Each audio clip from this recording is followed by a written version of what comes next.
The marble floors of Stanford Medical School gleamed under fluorescent lights, each footstep echoing through corridors that had witnessed decades of privilege. Marcus Chen walked slowly through the hallways, his worn backpack a stark contrast against the polished surfaces that surrounded him. 22 years old, yet his shoulders carried the weight of generations. He paused before the lecture hall doors, brass handles cold beneath his palms.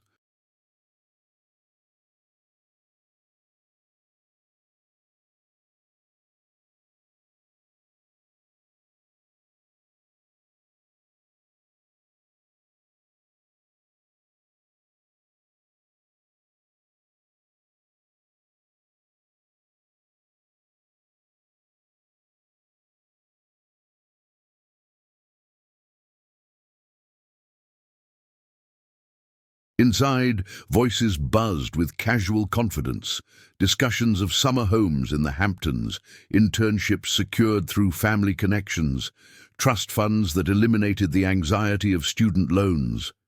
Marcus pressed his forehead against the cool glass, remembering other mornings in these same halls. 15 years earlier, he had walked these corridors beside his mother, Rosa. Her cleaning cart squeaked softly as they moved from room to room in the pre-dawn darkness.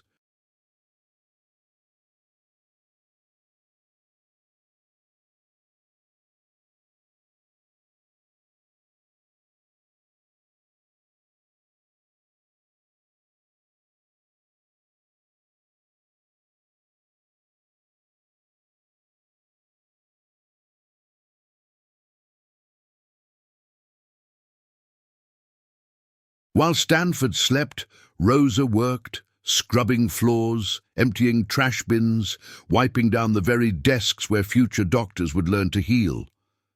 Marcus, 7 years old and wide-eyed, helped her carry supplies, his small hands learning the weight of responsibility before most children learned to tie their shoes.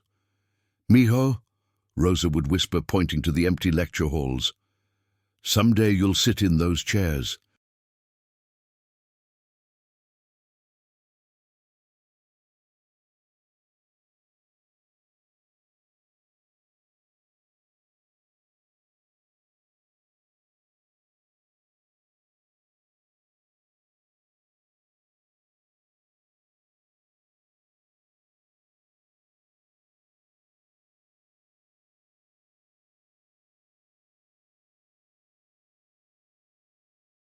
Not to clean, but to learn.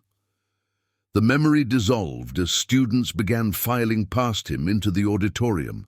Designer bags, pressed shirts, confident laughter. Marcus touched the acceptance letter folded in his pocket, the same pocket where he once kept the small salary Rosa earned from these midnight shifts. The paper had grown soft from constant handling, proof that this moment was real. He entered the lecture hall, choosing a seat in the back corner where shadows offered anonymity.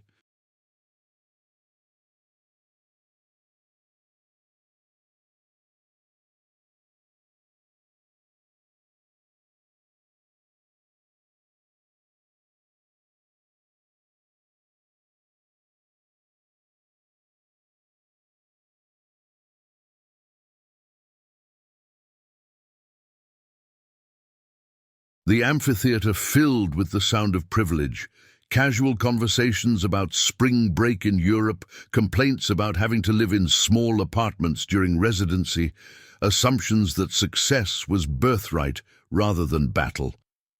Dr. Harrison Whitmore, the dean, approached the podium with practiced authority.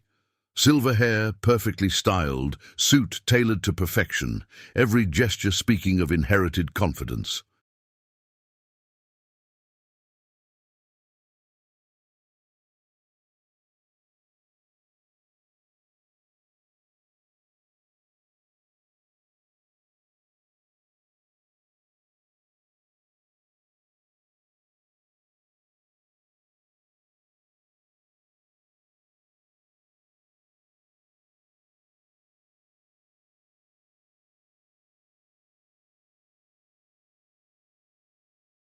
His eyes swept across the room, briefly pausing on Marcus before moving on with barely concealed disdain.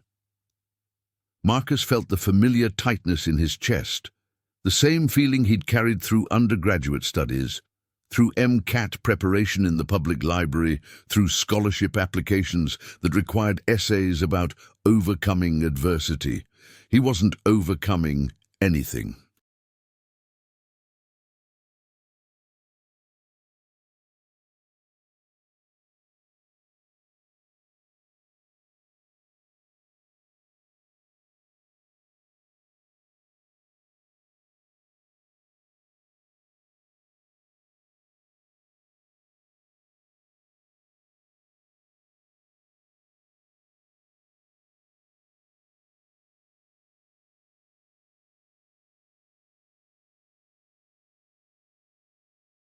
He was surviving day by day the quiet violence of not belonging. The dean's voice filled the room, welcoming the next generation of medical excellence, each word a reminder that excellence here came with prerequisites Marcus had never possessed. Outside, California sunshine painted the campus in golden light, but inside this hall, Marcus sat in the shadow of doubt that had followed him across every threshold he'd dared to cross. The first week passed in a blur of biochemistry.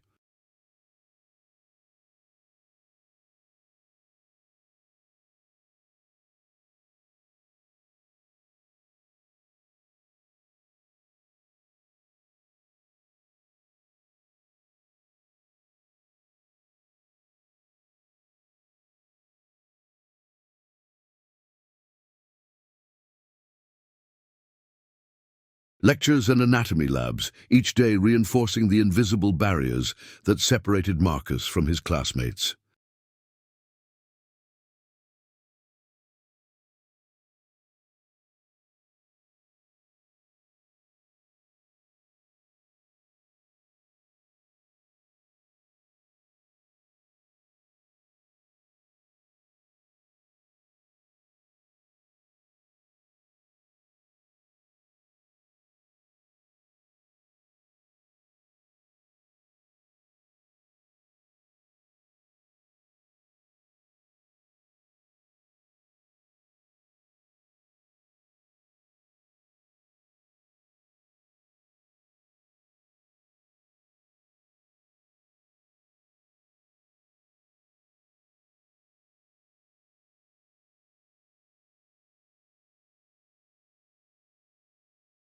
While others formed study groups over expensive dinners, Marcus worked his evening shift at the campus veterinary clinic, his hands smelling of disinfectant and animal fur, when he finally opened his textbooks at midnight. Dr. Whitmore's words from orientation echoed in quiet moments. Medical school demands not just intelligence, but breeding.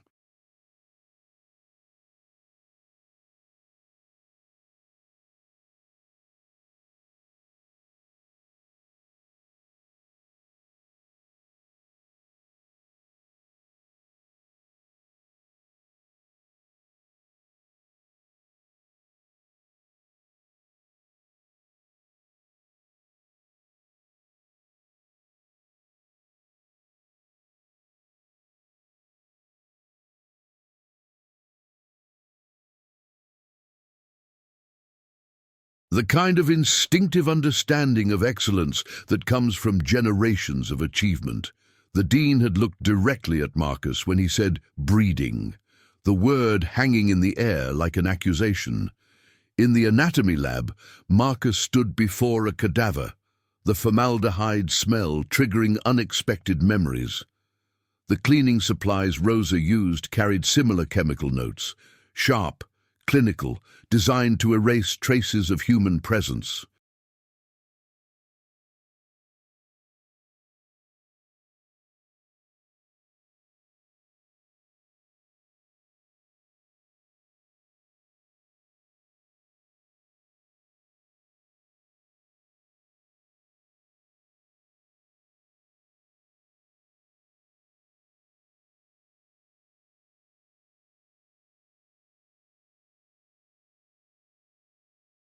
He remembered being 8 years old, waiting in supply closets while his mother finished her shift, the smell of industrial disinfectant becoming the scent of patience, of sacrifice. "Chen, isn't it?" Dr. Patricia Brennan, the anatomy professor, approached his station. Her voice carried the particular tone reserved for scholarship students, not unkind, but carefully neutral. "You seem thoughtful."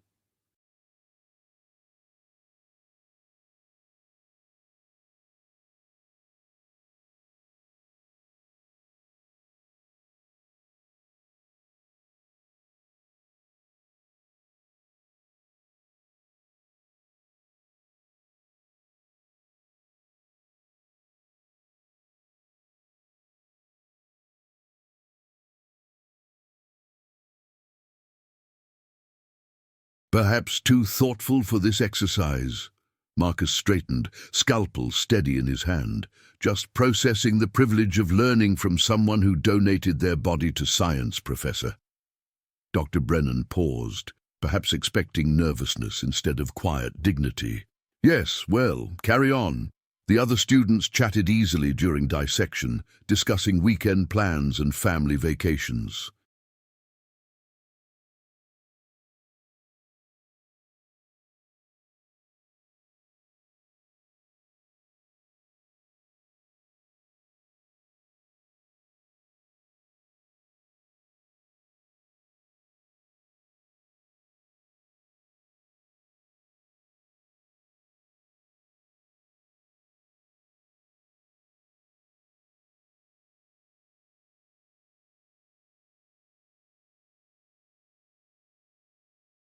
Marcus listened to Jessica Thornfield describe her father's surgery practice, how she'd grown up attending medical galas, how doctoring was in her blood.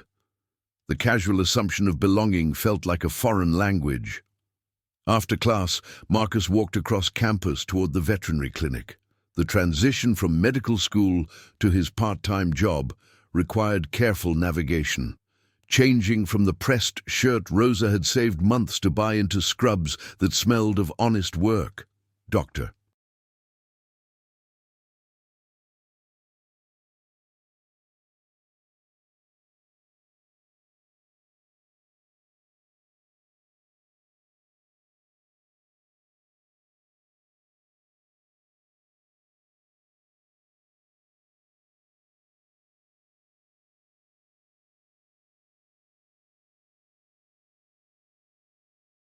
Sarah Martinez, the clinic director, had hired him not from pity, but from necessity.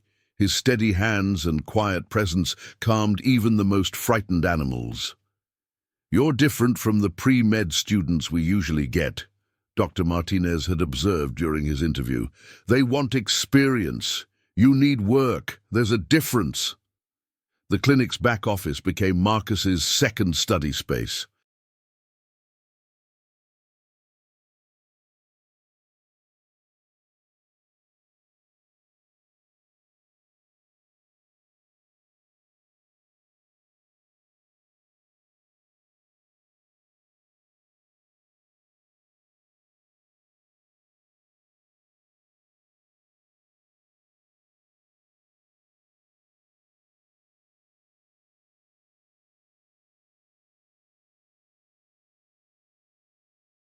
Between animal emergencies, he reviewed lecture notes, the scratch of his pen mixing with the soft sounds of recovering pets. Here, his scholarship status didn't matter. Here, a cat with a broken leg cared nothing for his mother's profession or his father's absence. At 11 p.m., Marcus finally returned to his tiny studio apartment, a converted garage 20 minutes from campus. The space was barely large enough for a bed, desk, and hot plate, but it was his.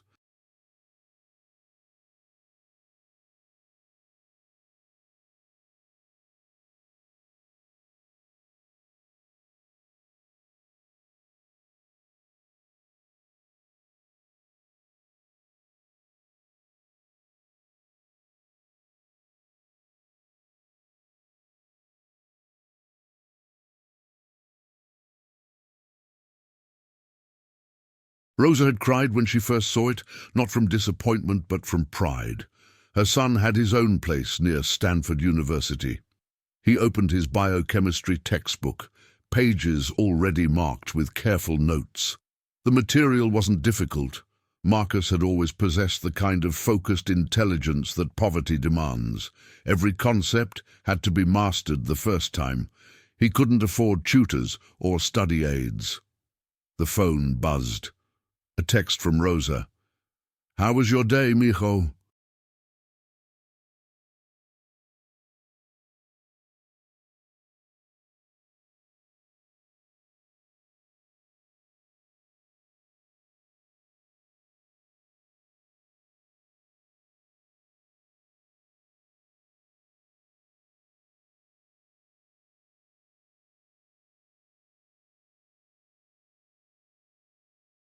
"Remembering you in my prayers."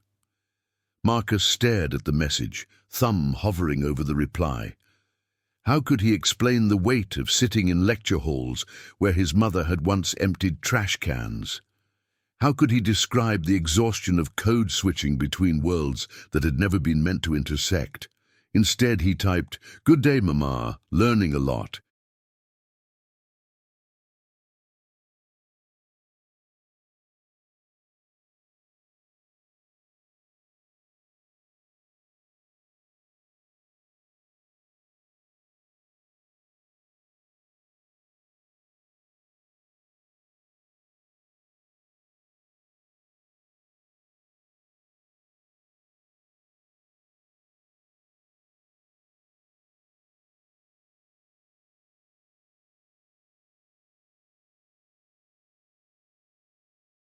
Love you. Outside, Stanford slept in its bubble of privilege, tomorrow promising another day of navigation through spaces that welcomed his mind while questioning his presence. 3 months into the semester, Marcus had perfected the art of invisibility. He arrived early to claim back-row seats, ate lunch alone in the library, and avoided social gatherings where his absence of shared references became painfully obvious.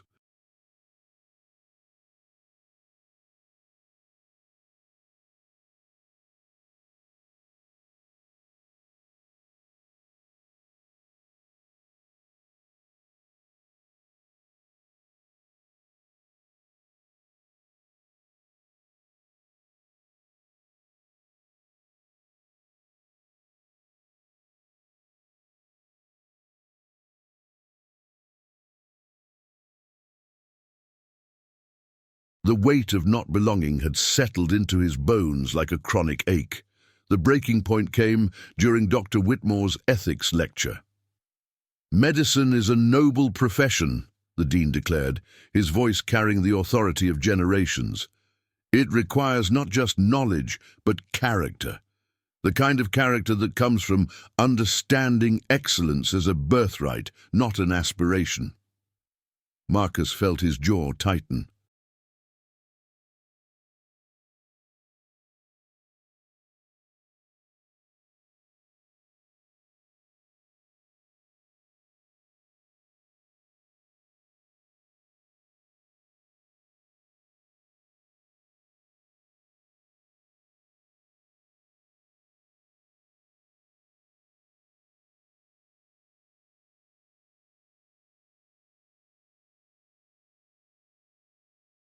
Around him, students nodded thoughtfully, comfortable in their inherited understanding of worth. He thought of Rosa, who had cleaned hospital rooms for 20 years, showing more genuine care for patients than some doctors he'd observed. After class, Marcus approached the podium where Dr. Whitmore was organizing his notes. The dean looked up with barely concealed irritation. "Mr. Chen, how can I help you?" "I wanted to discuss your comments about character and birthright, sir." Dr.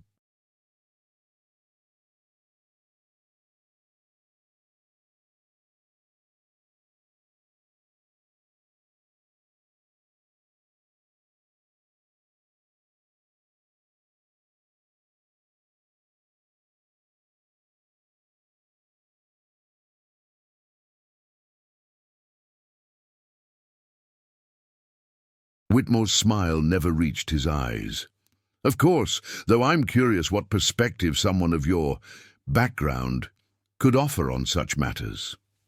The words hung between them like a challenge. Marcus straightened, feeling the eyes of lingering classmates. My mother cleaned these halls for 20 years.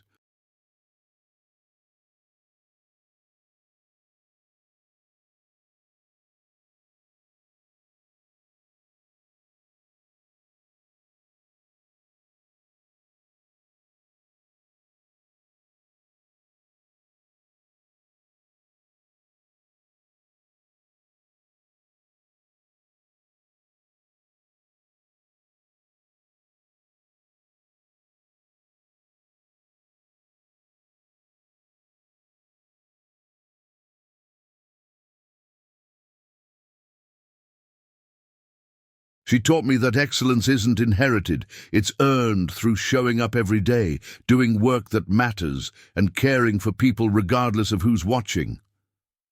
How admirable. The dean's tone dripped condescension. But medical school requires more than good intentions. It requires the kind of instinctive understanding that comes well, from being raised in environments where excellence is expected, not hoped for. Marcus felt heat rise in his chest.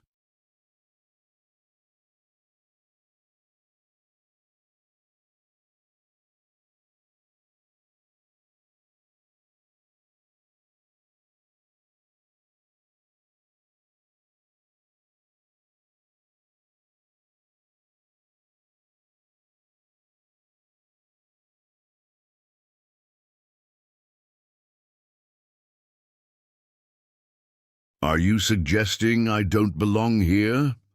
I'm suggesting, Dr. Whitmore said, closing his folder with deliberate precision, that some institutions maintain their standards precisely because they understand the difference between belonging and admission.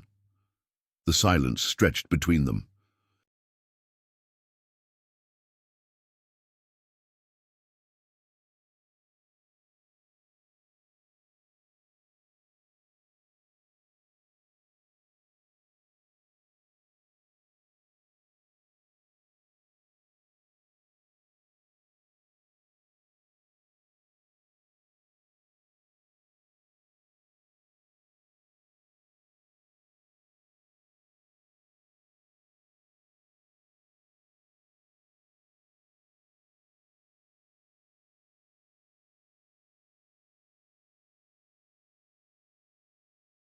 Marcus was acutely aware of the students still within earshot, phones potentially recording, futures hanging in the balance of his response. I see. Marcus's voice remained steady despite the tremor in his hands. Thank you for clarifying the institution's position. He walked away before his composure could crack, leaving Dr.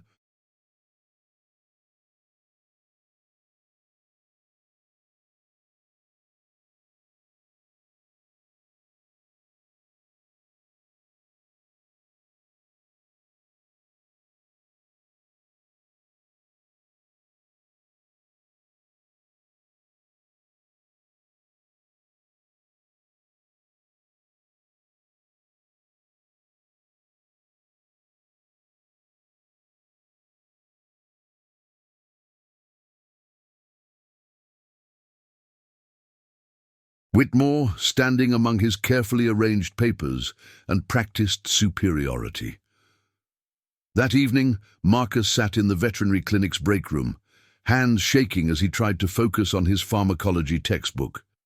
Dr. Martinez found him there at closing time, tears he'd been holding back finally falling onto pages about drug interactions. Rough day? She asked, settling into the chair across from him. Marcus looked up, embarrassed to be seen vulnerable.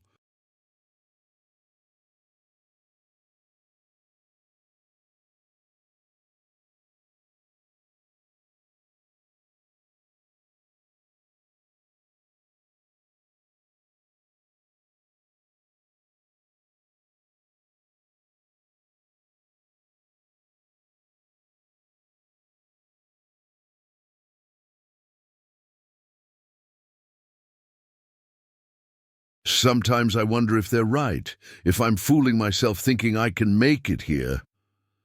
Dr. Martinez was quiet for a moment, studying his face. "You know what I see when I watch you work? The same thing I saw in myself when I was struggling through vet school as the only Latina in my class." She leaned forward. "I see someone who understands that healing isn't about proving you belong. It's about serving something bigger than yourself."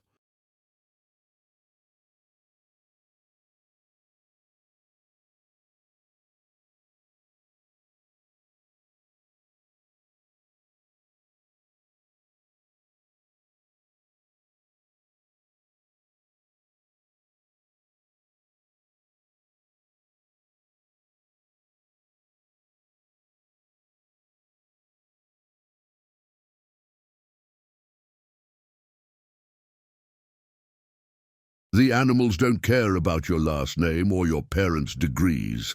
They just need someone who shows up with steady hands and a caring heart." Marcus wiped his eyes, feeling simultaneously grateful and hollow.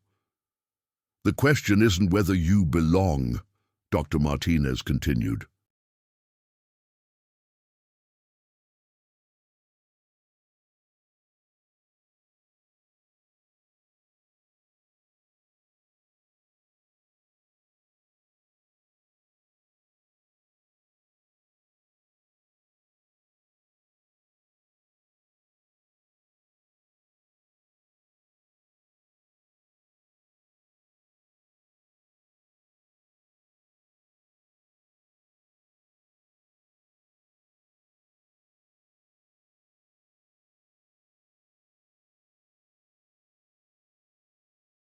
"The question is whether they deserve to have you." Outside, the Stanford campus glowed with evening light, its beauty unchanged by the cruelty that lived within its walls. The campus childcare center wasn't a place Marcus had ever expected to visit, but Dr.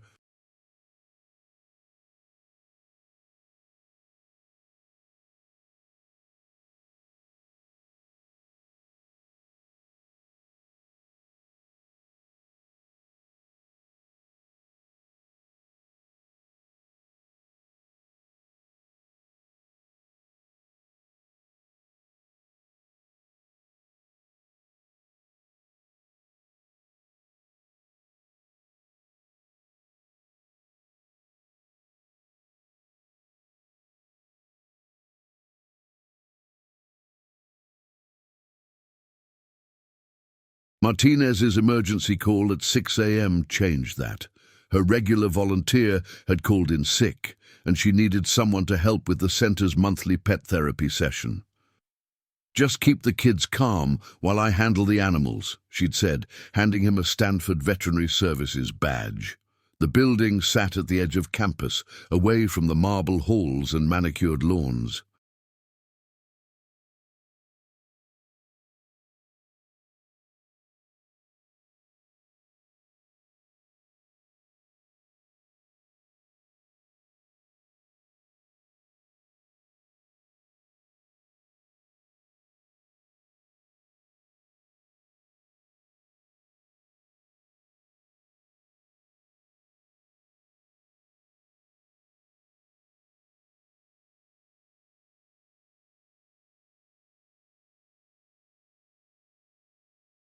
Here, university employees' children spent their days while parents worked in kitchens, maintenance shops, and administrative offices, the invisible workforce that kept Stanford functioning.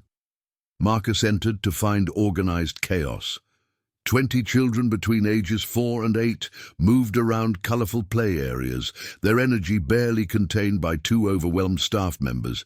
In the corner, a woman sat cross-legged on a worn carpet, reading to a small group.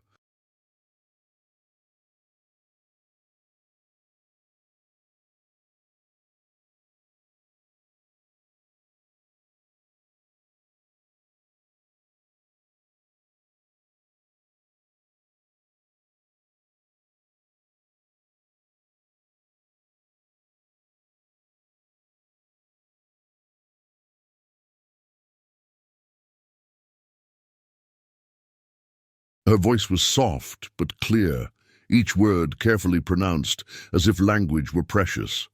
Elena Vasquez looked up when Dr. Martinez introduced Marcus. Her smile was cautious, the kind earned through years of being helpful but not quite welcomed. She wore scrubs that had seen too many washes, her dark hair pulled back in a practical ponytail. Elena coordinates our parent volunteer program, Dr. Martinez explained.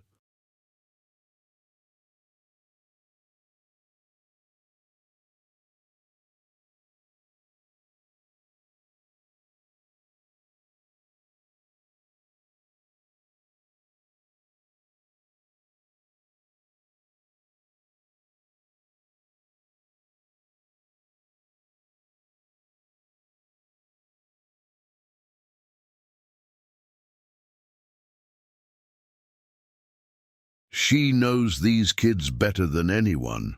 Eleanor stood, brushing invisible lint from her uniform. Thank you for helping today. The children get excited about the animals, sometimes too excited. Her accent carried the rhythm of careful English, each syllable shaped by someone who'd learned the language as a bridge to belonging rather than a birthright. Marcus nodded, unsure why this moment felt significant.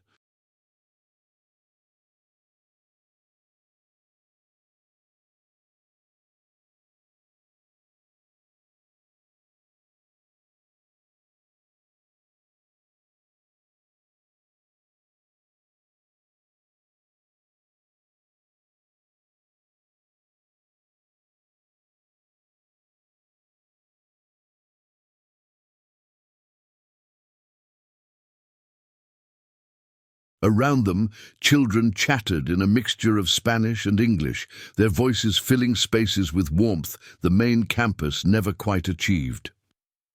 "Mr. Marcus," a small voice called out. A boy with serious dark eyes approached, tugging on his sleeve. "Are you the doctor lady's helper?" "I guess I am," Marcus smiled, crouching to the child's level. "What's your name?" "Diego. My mama works in the big kitchen." The boy pointed toward campus.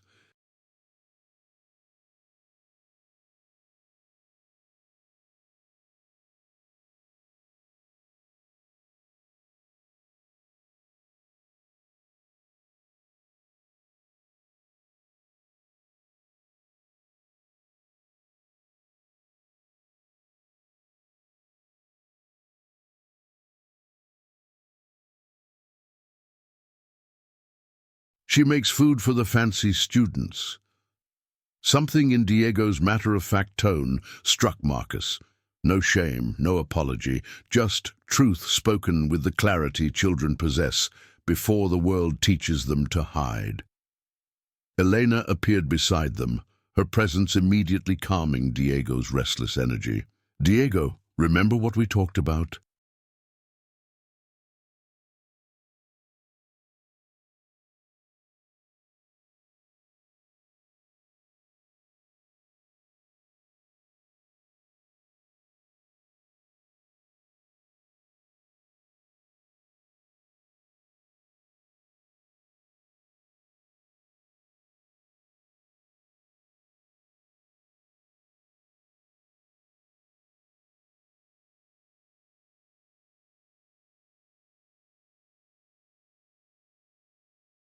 "Gentle voices with the animals.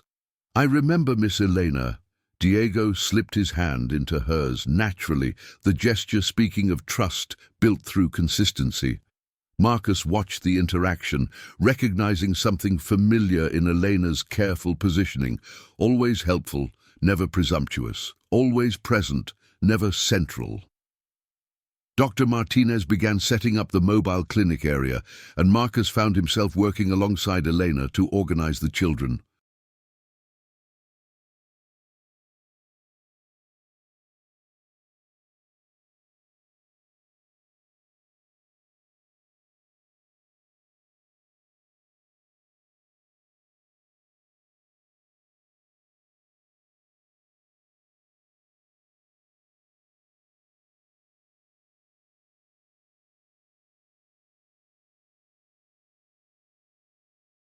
Her efficiency was quiet, born from necessity rather than training. She anticipated needs, prevented problems, maintained order without raising her voice. "You're good at this," Marcus observed as they guided kids into a circle. Elena glanced at him, surprised by the comment. "I have practice, my own daughter, and, well, these children remind me why the work matters." Before Marcus could ask more, Diego tugged his sleeve again.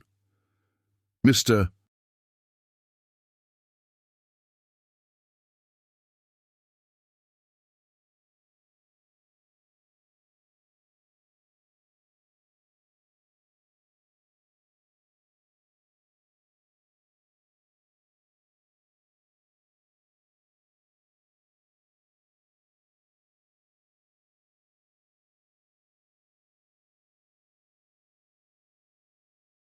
Marcus, do you think the puppies remember their mamas?" The question hung in the air, simple yet profound. Marcus looked at Diego's upturned face, then at Elena, who was watching the interaction with something that might have been hope. The pet therapy session revealed something unexpected about Marcus. While Dr.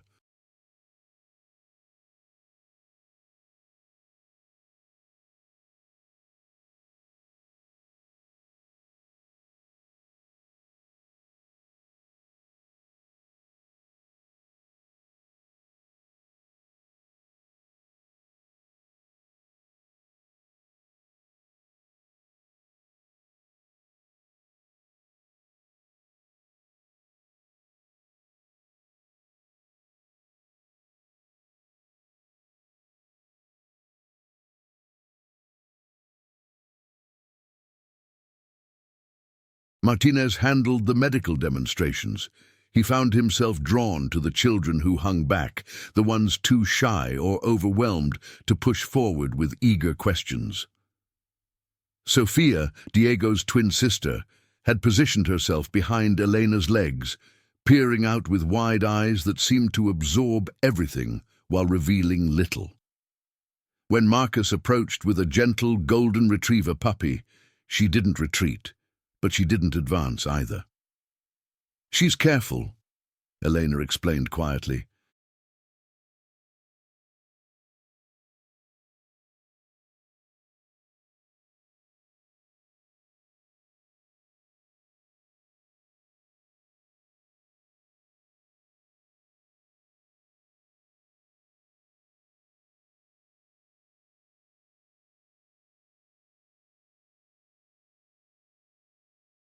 Takes time to trust. Marcus knelt, allowing Sophia to study him from her safe distance. He didn't speak directly to her, instead addressing the puppy in a soft voice. "You're a little nervous too, aren't you? All these new people." Sophia stepped forward slightly, her small hand still gripping Elena's scrubs.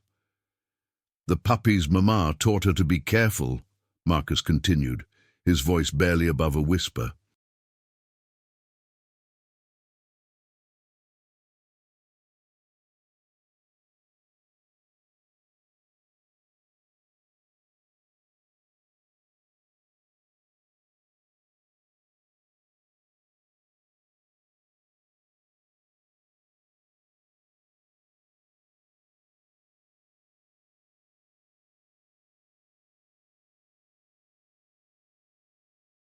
Smart mamas teach their babies to look before they leap. Something in Sophia's posture shifted. She released Elena's uniform and took another step closer. Elena watched the interaction with surprise. Most volunteers tried too hard with Sophia, overwhelming her with enthusiasm she wasn't ready to match. Marcus simply existed in her space, patient and unthreatening. "Can I touch?" Sophia's voice was barely audible. Marcus extended his hand palm up, showing her how to approach.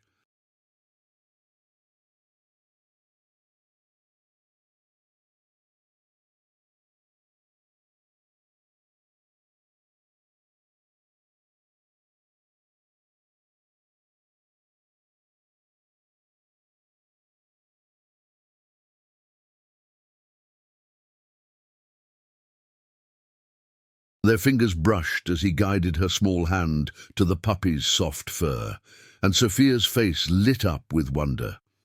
Across the room, Diego had claimed a spot beside Marcus's backpack, investigating its contents with curious fingers. He pulled out a worn anatomy textbook, its pages marked with colorful tabs and careful notes. "This book is thick," Diego announced. "Are there pictures?" "Lots of pictures," Marcus said, still focused on Sophia and the puppy.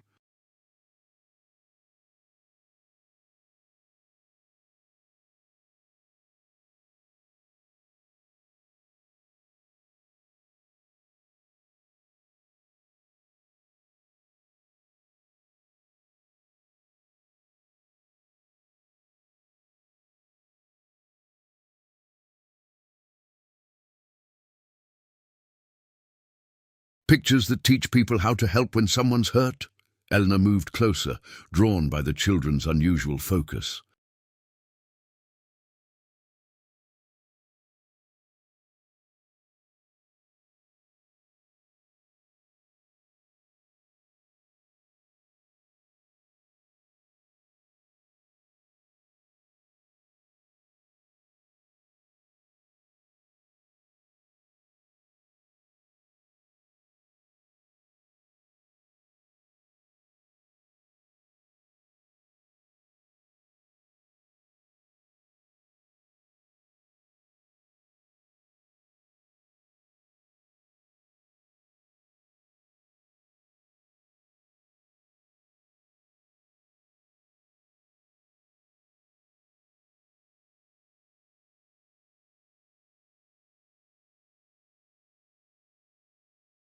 "You're studying to be a doctor. Trying to." Marcus's response carried weight she recognized, the uncertainty of someone navigating spaces they weren't born into. "Like the doctors who fixed my mama's hand when she got burned?" Diego asked, now sitting cross-legged beside Marcus. "Exactly like that." Sophia had grown bolder, now sitting on the floor beside her brother, the puppy contentedly settling in her lap.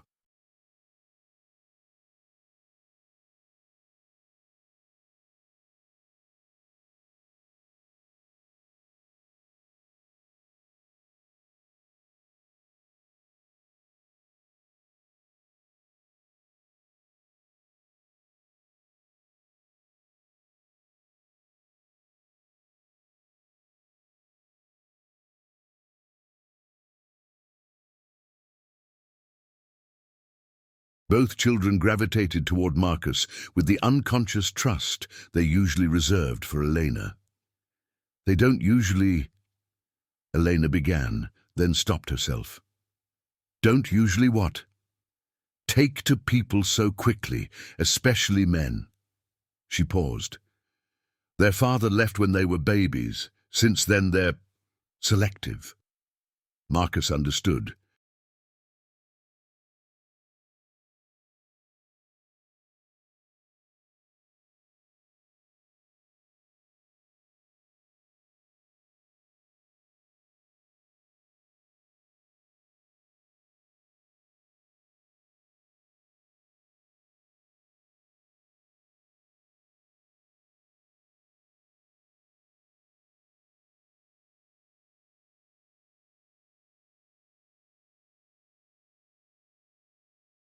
He'd been selective too, learning early that not all adults were safe harbors. The session wound down, but Diego and Sophia remained planted beside Marcus, reluctant to let the moment end. When Dr. Martinez announced it was time to pack up, Sophia's face fell. "Will you come back?" she asked Marcus, her small hand resting on his forearm. The question caught him off guard. In the medical school halls he felt like an intruder.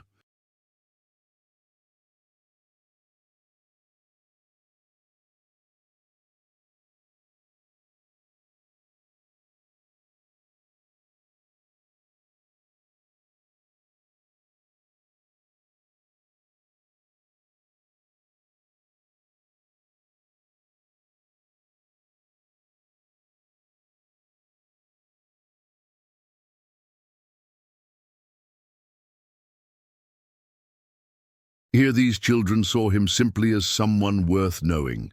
"I don't know," he answered honestly.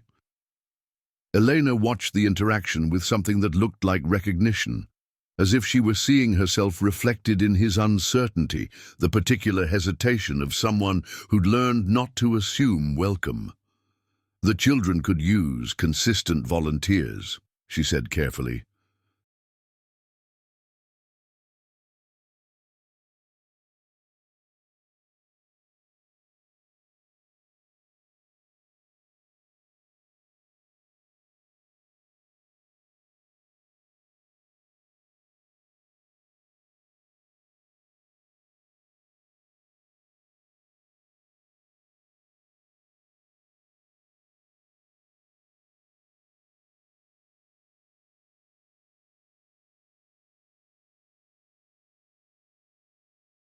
"If you're interested." Marcus looked at Diego's earnest face, at Sophia still clutching his anatomy book, at Elena's cautious hope.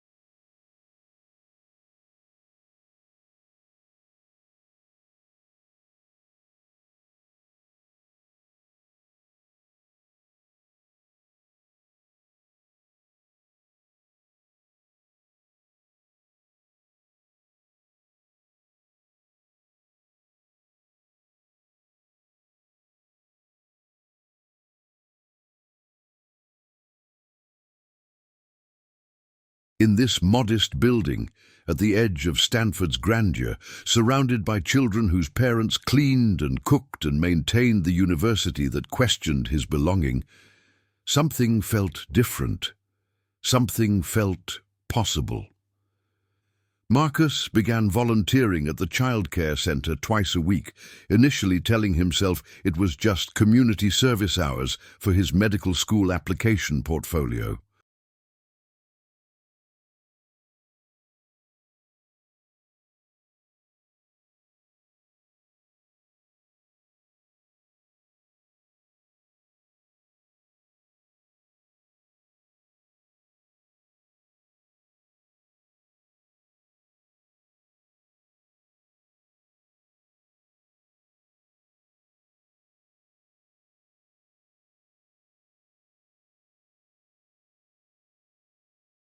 But Tuesday and Thursday afternoons became the highlight of his week, 2 hours when his presence was wanted rather than tolerated. Elena worked around his schedule with quiet efficiency, always present but never intrusive.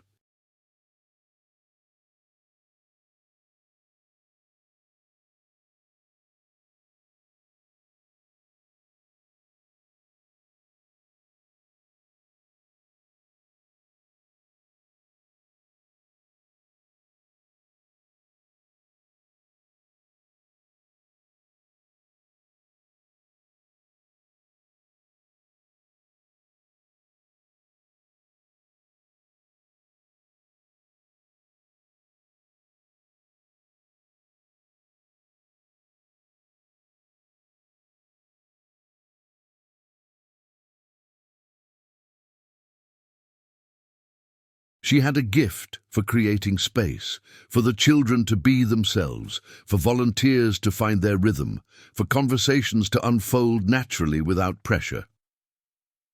"Miss Elena, look!" Sophia called out one afternoon, proudly displaying a bandage she'd applied to her doll.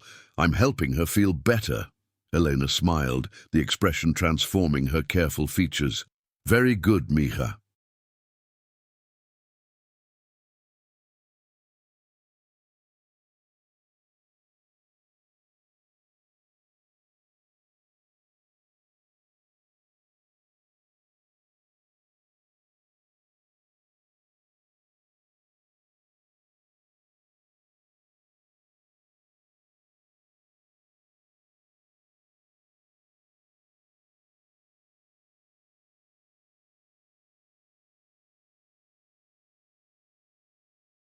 Gentle hands, just like we practiced. Marcus watched this interaction while helping Diego with a puzzle, noting how Elena's praise was specific, earned, never empty. She treated the children's efforts with the same respect she might give a colleague's work. Elena's studying to be a nurse, Diego informed Marcus matter-of-factly. She does homework after we sleep. Night school, Elena clarified, a flush creeping up her neck.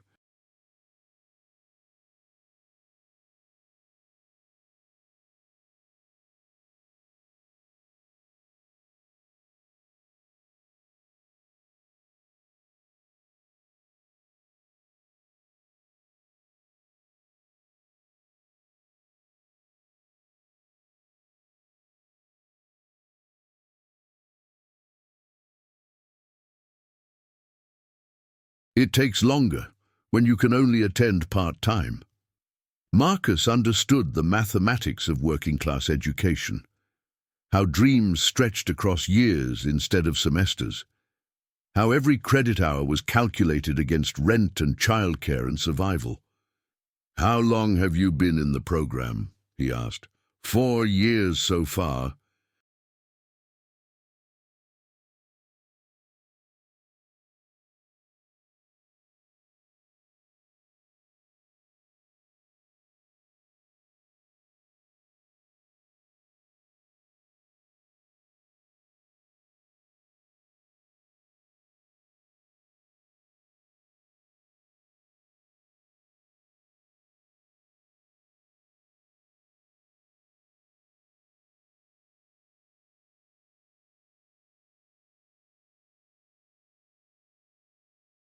"2 more to go."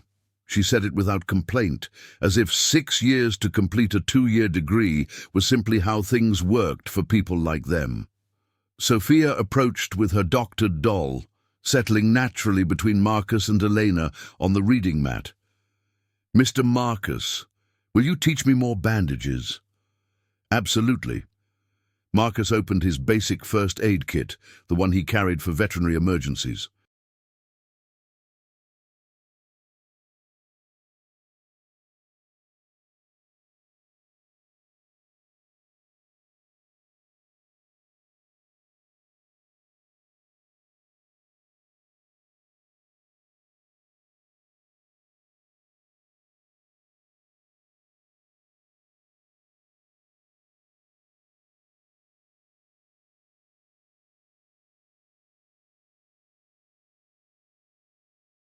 "But first, we need to understand why we help."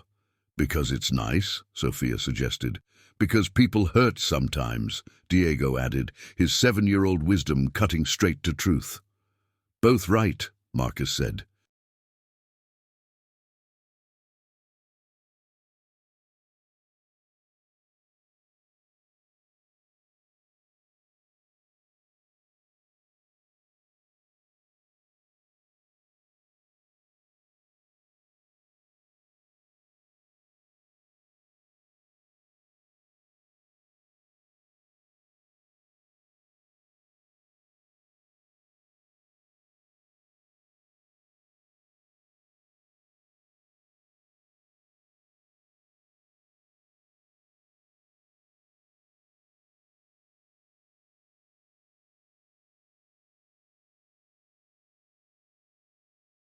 "But also because when we help others, we remember we're not alone."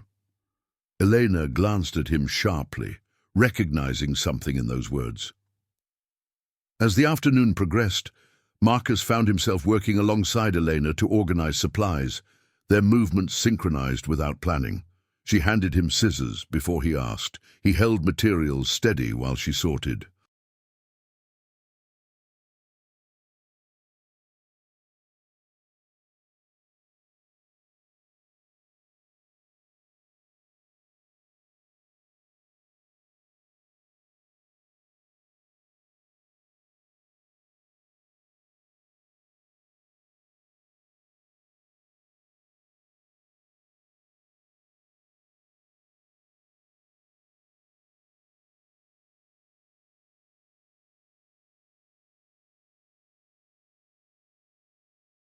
The efficiency felt natural, born from shared understanding of how much work it took to make spaces function.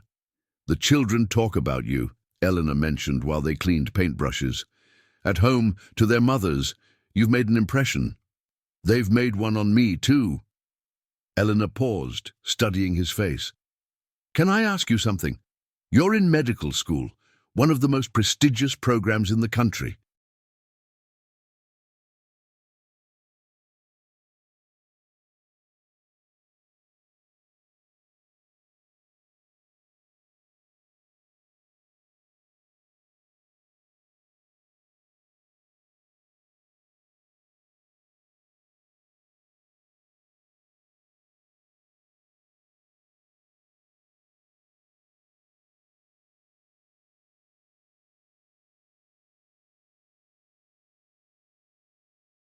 What are you really doing here?" The question wasn't accusatory, but it wasn't casual either. Marcus considered his answer while watching Diego help Sophia put away blocks, their cooperation unconscious and complete. "In medical school, I'm always proving I belong. Here, I just belong." Elena nodded slowly. "I understand that feeling. Do you?" "Every day." She gestured around the modest center. "In nursing school, professors assume I'm here for a better job, not a calling."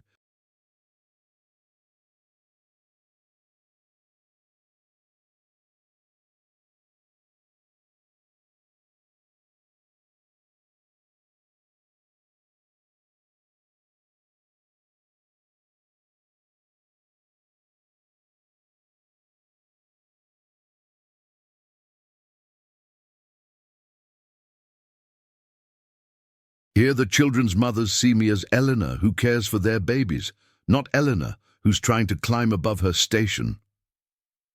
Their eyes met across the small space, recognition passing between them like a shared secret.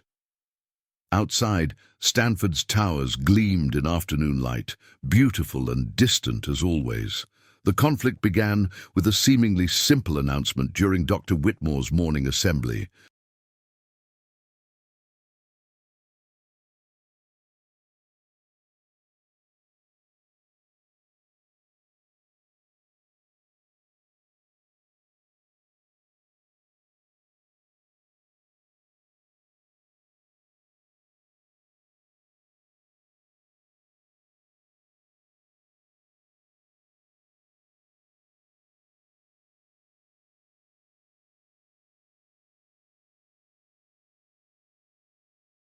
Stanford Medical School was implementing a new excellence initiative, additional requirements for scholarship students to maintain their funding. "We must ensure," the dean declared, "that those granted special consideration continue to meet the standards that define this institution." Marcus felt every gaze in the lecture hall, real or imagined.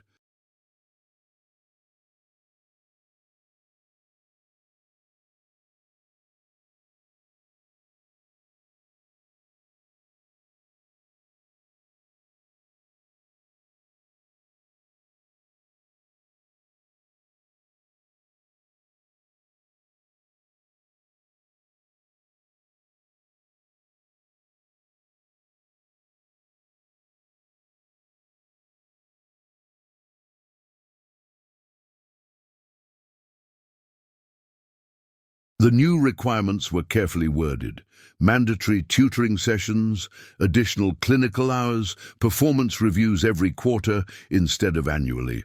On paper, it looked like support. In practice, it felt like surveillance. After the assembly, Marcus found himself walking aimlessly across campus, his mind churning between anger and fear. His phone buzzed, a text from Elena. "Diego has a doctor's appointment at 3. Could you help with Sophia?"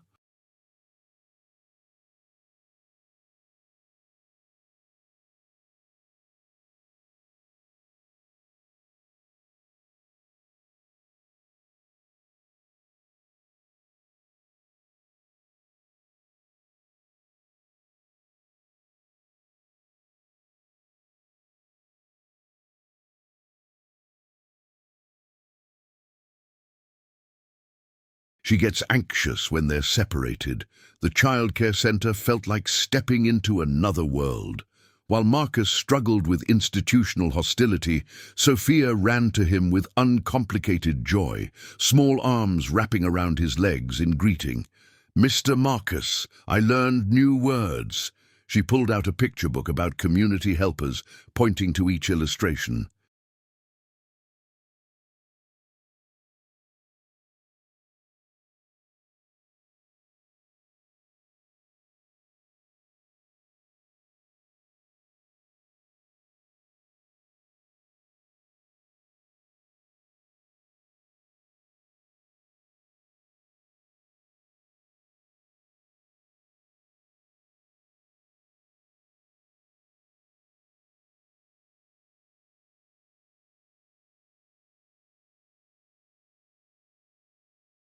Doctor, nurse, teacher, firefighter, those are important jobs, Marcus said, settling beside her on the familiar reading mat.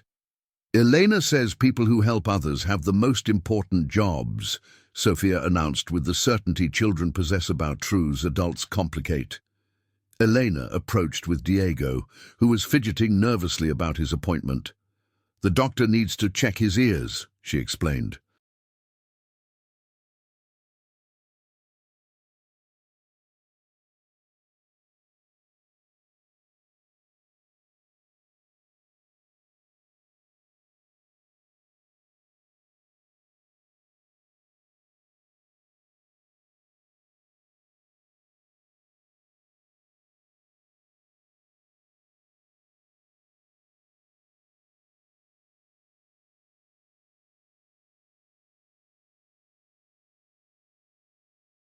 "Possible infection. I don't want shots," Diego mumbled, pressing closer to Elena's side. Marcus knelt to Diego's level. "You know what? Doctors only give shots when they really help. And even then, they try to make sure it doesn't hurt more than necessary." "How do you know?" "Because good doctors remember what it feels like to be scared too." Eleanor watched this exchange with something that looked like admiration.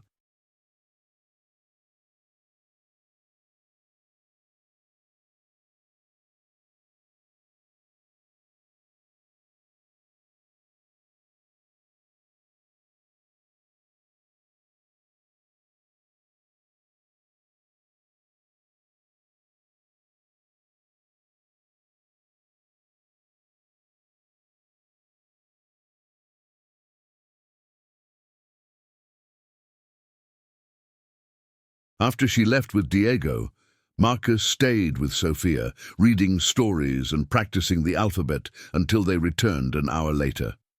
"No shots," Diego announced triumphantly. "Just eardrops." But Elena's expression was troubled. During Sophia's nap time, she approached Marcus in the quiet reading corner. "The clinic charged us $200 for a 10-minute appointment," she said quietly. "Insurance covered some, but—" She didn't finish the sentence.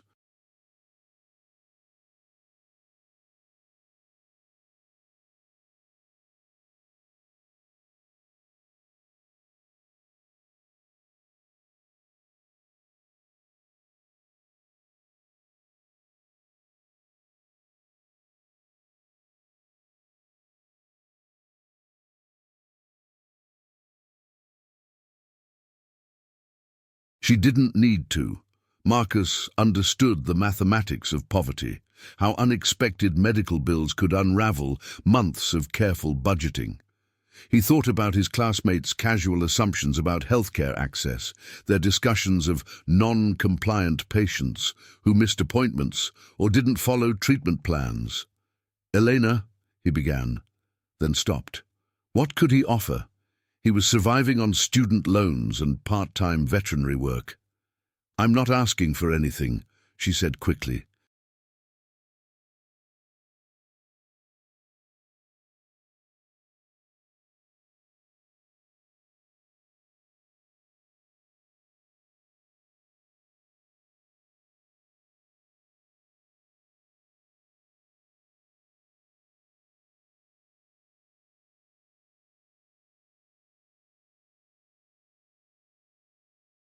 The additional requirements would consume time he didn't have, energy he was already rationing carefully between studies, work, and volunteer hours.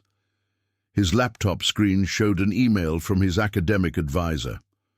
These new requirements ensure our scholarship recipients maintain the highest standards of academic and professional excellence.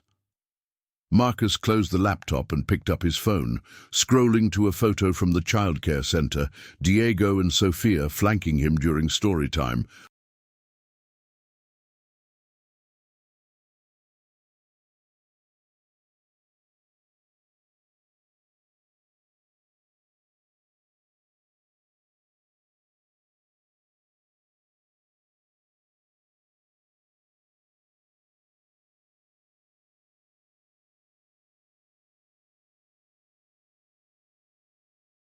Their faces bright with uncomplicated happiness. Two worlds.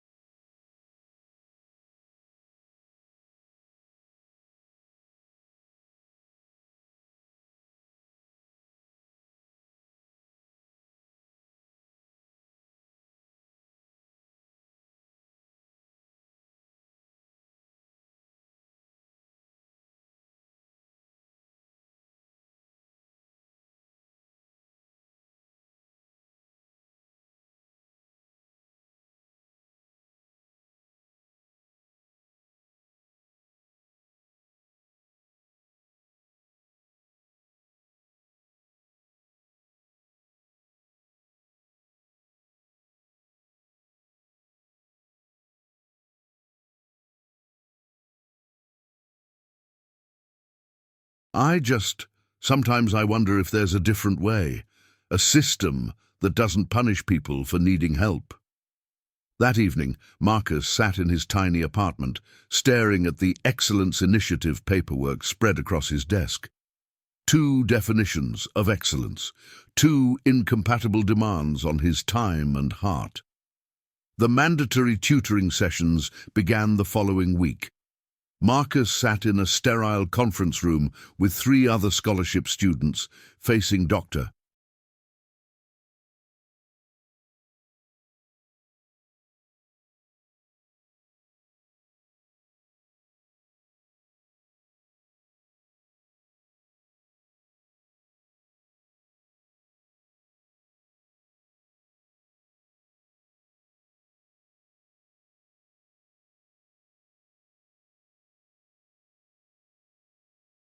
Jennifer Walsh, a recent graduate who spoke about maintaining standards with the fervor of someone desperate to prove her own belonging. "Your recent biochemistry exam scores are concerning," she announced, distributing photocopied grade sheets. "The Excellence Initiative exists to ensure you're not falling behind your peers." Marcus stared at his B+ average, grades that would have been celebrated in any other context, but here felt like evidence of inadequacy.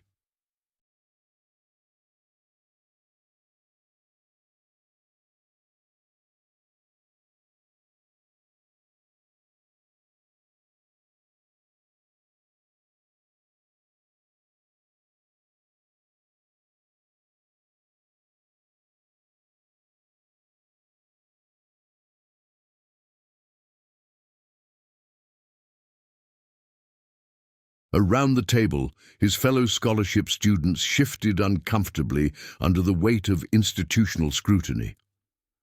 "I want to remind you," Dr. Walsh continued, "that scholarship recipients represent the medical school's commitment to diversity. Your performance reflects not just on yourselves, but on the program's success in supporting students from challenging backgrounds." The phrase hung in the air like an accusation.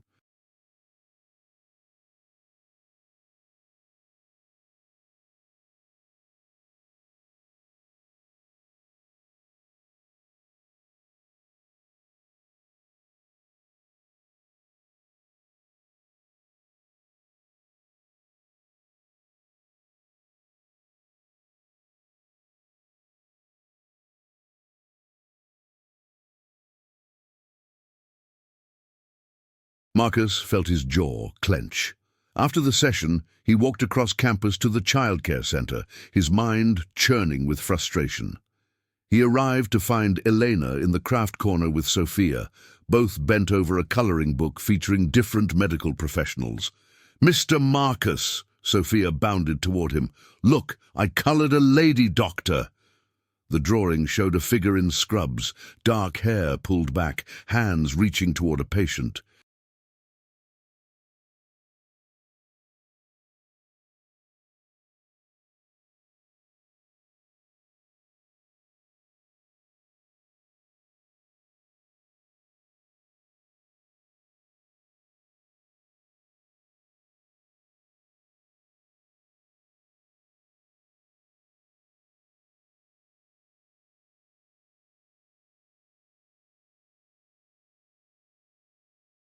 Sophia had colored it with careful attention to detail, using brown crayon for the skin, adding a stethoscope around the neck. "She looks like Elena," Sophia announced proudly. Elena glanced up, embarrassment coloring her cheeks. "She's been drawing doctors all week, ever since Diego's appointment." Marcus studied the drawing, noting how Sophia had given the figure kind eyes and gentle hands. "This is beautiful work, Sophia. Elena says she's going to be a nurse."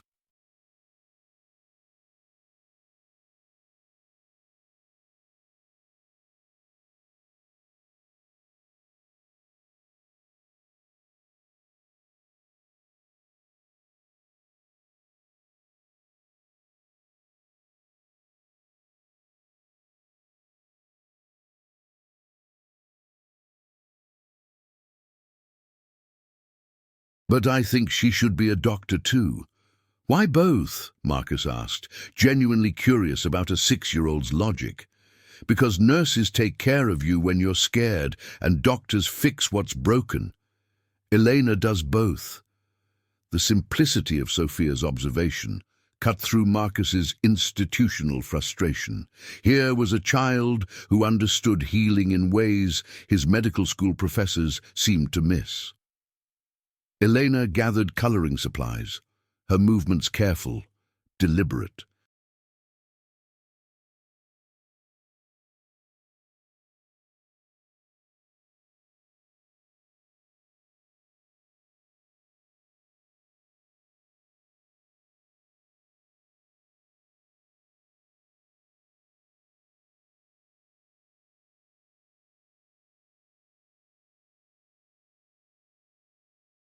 "Sophia, why don't you show Mr. Marcus your other pictures?"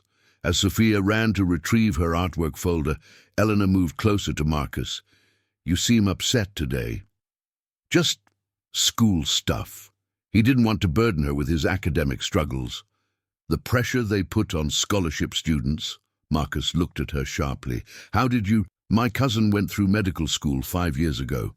Full scholarship, first in his family to graduate college.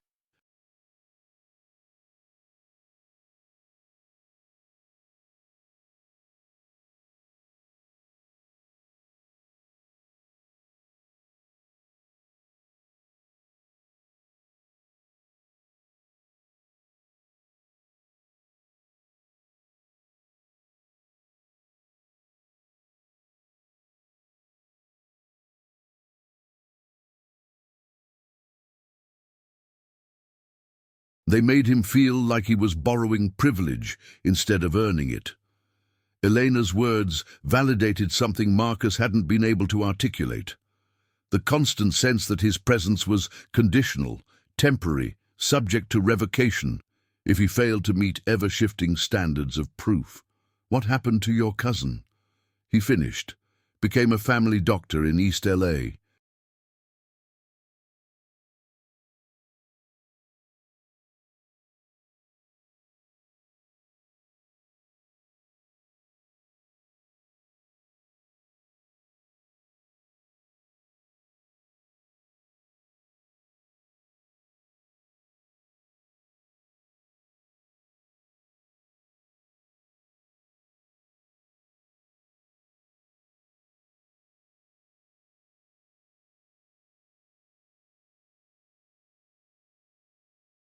Says he's never regretted choosing people over prestige.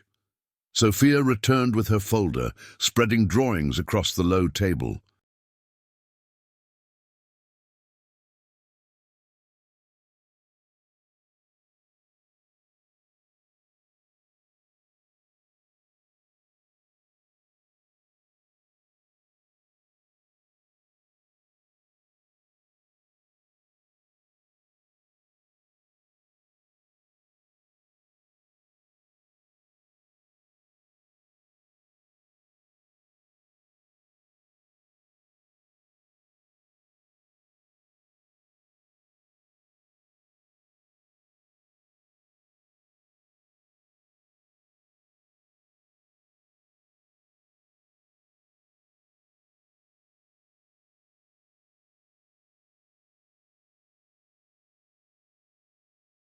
Each picture showed different scenarios of healing, bandaging scraped knees, reading to sick children, helping elderly patients walk.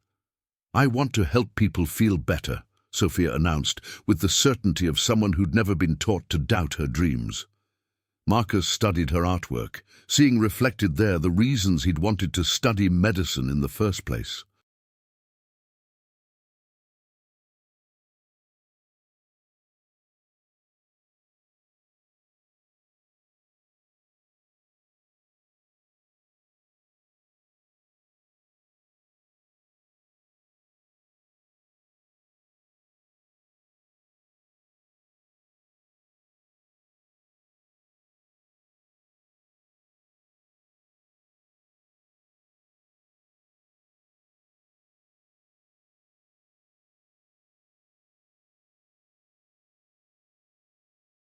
Not for status or recognition, but for the privilege of easing suffering.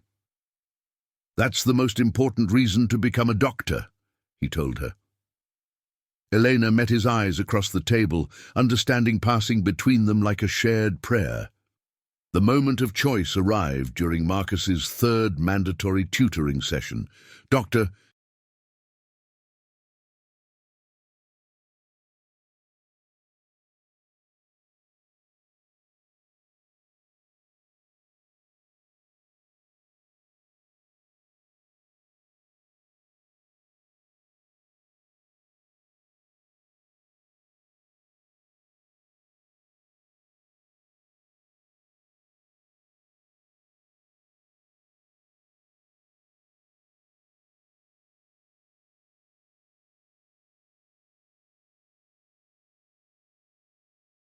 Walsh had just finished critiquing his latest exam performance when her phone buzzed with an urgent message.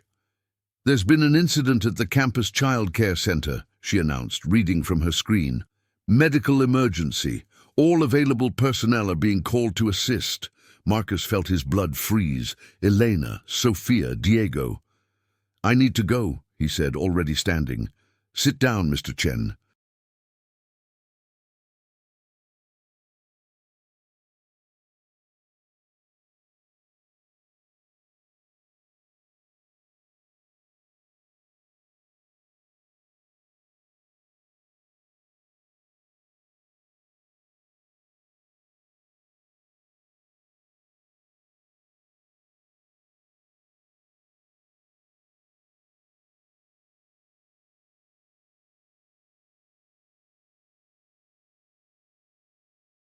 "This session isn't finished. Children might be hurt. The emergency services are handling it. Your responsibility is here, focusing on the academic requirements that justify your continued enrollment." Marcus stared at Dr. Walsh, seeing in her face the institutional machinery that valued procedures over people. Through the conference room window, he could see emergency vehicles racing toward the childcare center. "No," he said quietly. "Excuse me?" "I said no."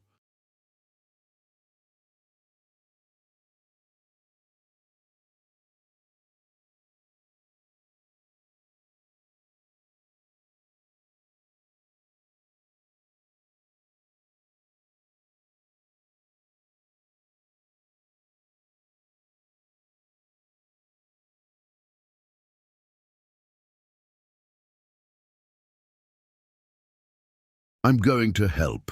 Dr. Walsh's expression hardened. Walking out of this mandatory session will be noted in your file. The Excellence Initiative requires complete commitment to academic. Marcus was already moving toward the door. Then note it. He ran across campus, his medical bag bouncing against his hip. Outside the childcare center, paramedics were loading a small figure onto a stretcher.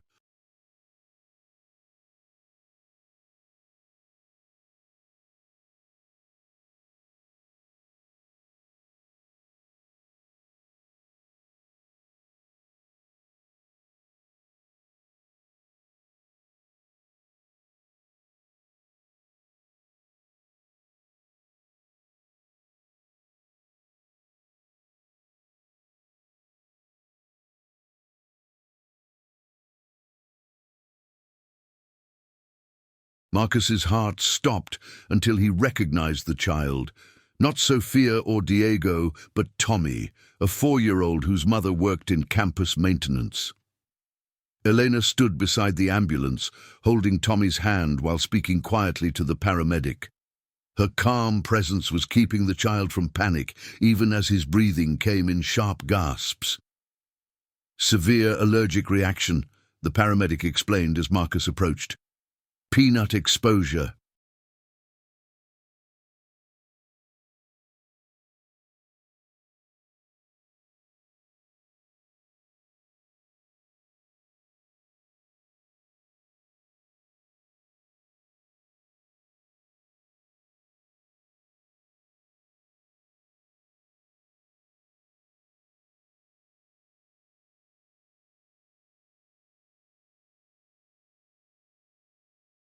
We've administered epinephrine, but he needs immediate hospital care. I'm a medical student, Marcus said. Can I help? The paramedic nodded, and Marcus climbed into the ambulance beside Eleanor and Tommy. As they drove toward Stanford Hospital, Marcus monitored the child's vital signs, while Elena held his small hand, singing softly in Spanish to keep him calm. At the hospital, Marcus watched Elena work with the emergency room staff.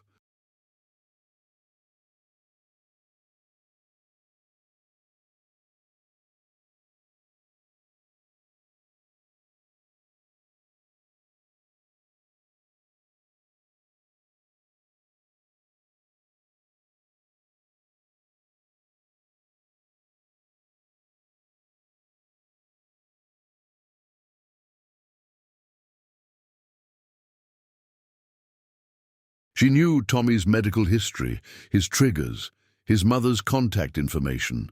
She translated between the frightened child and the busy medical team, ensuring that healing happened not just through procedures, but through human connection. 3 hours later, Tommy was stable and his mother had arrived.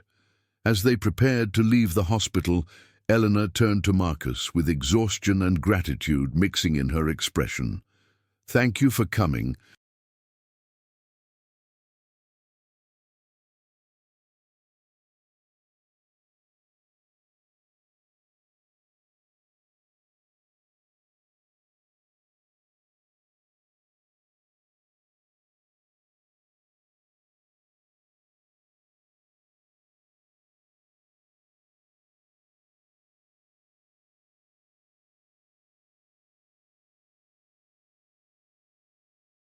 For choosing to be there. How did you know I had a choice?" Elena smiled sadly. "Because I recognized the look of someone caught between institutions and people. You chose people." They walked through the hospital corridors in comfortable silence, both understanding that something had shifted. Marcus had made his choice, not between right and wrong, but between competing definitions of excellence. His phone buzzed with a text from Dr. Boer.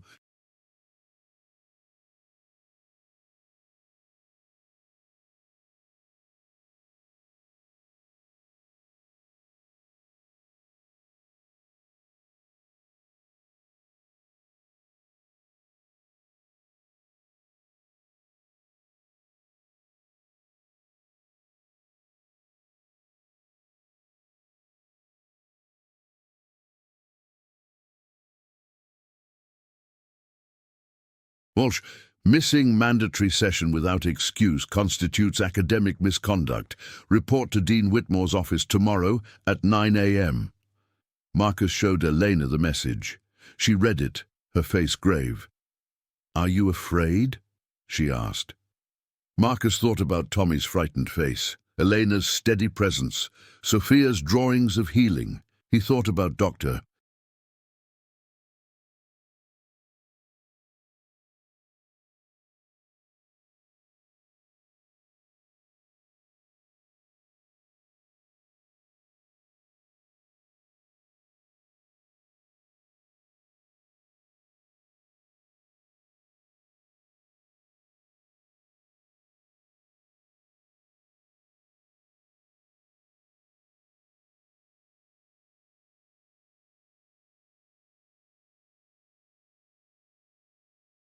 Whitmore's marble office and the weight of institutional disapproval.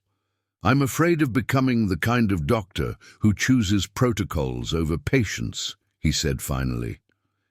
Elena nodded, understanding completely. Outside the hospital, Stanford's campus glowed with evening light, beautiful and unforgiving as always. Tomorrow would bring consequences, but tonight, Marcus had chosen correctly. A child was safe. A mother was relieved.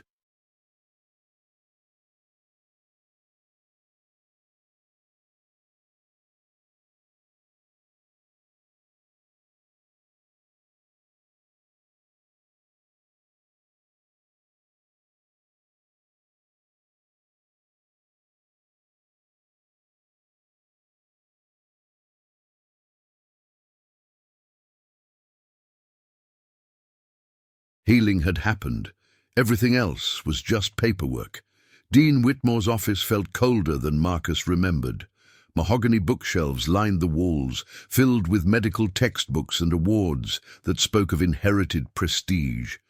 Behind the massive desk, framed photographs showed the dean with politicians and medical luminaries, a gallery of connections Marcus would never possess. Mr. Chen. The dean didn't invite him to sit.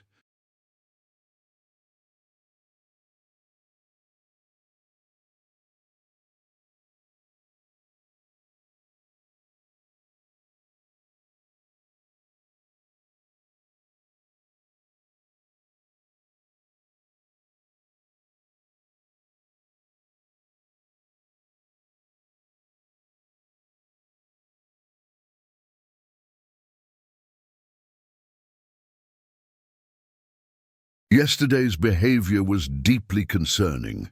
Marcus stood before the desk like a defendant, his medical bag still smelling faintly of hospital antiseptic. He'd spent the night replaying Tommy's frightened face, Elena's steady hands, his own choice to walk away from institutional demands. A child needed help. A child had professional medical personnel attending to him. Your presence was unnecessary, and your absence from mandatory tutoring was unacceptable. Doctor.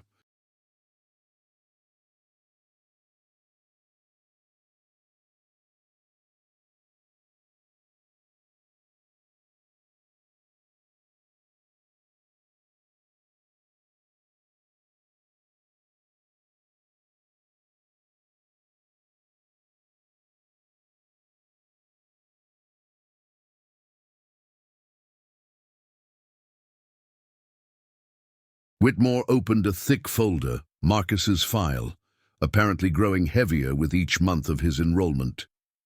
This pattern of behavior suggests a fundamental misunderstanding of what medical school requires.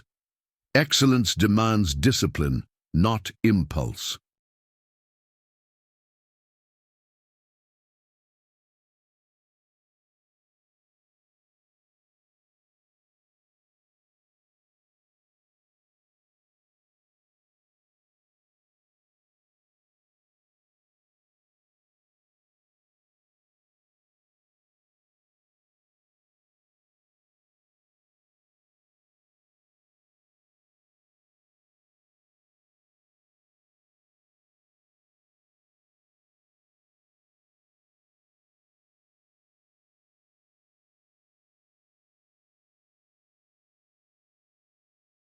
commitment to institutional standards, not emotional reactions. Marcus felt the familiar tightness in his chest, but beneath it, something new, clarity. "With respect, sir, I disagree." The dean's pen stopped moving across the paper he'd been signing. "Excuse me? Medicine isn't about institutional standards. It's about human connection, about choosing to help when help is needed." How naive! Dr. Whitmore's smile was arctic.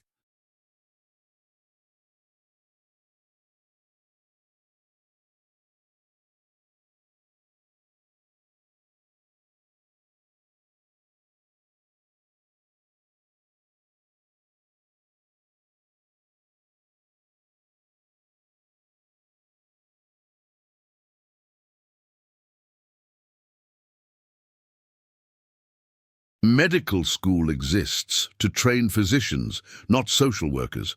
Perhaps you've confused your calling. Marcus thought of Elena, studying nursing at night after caring for other people's children all day.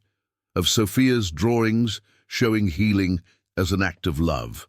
Of Diego asking if doctors remembered being scared.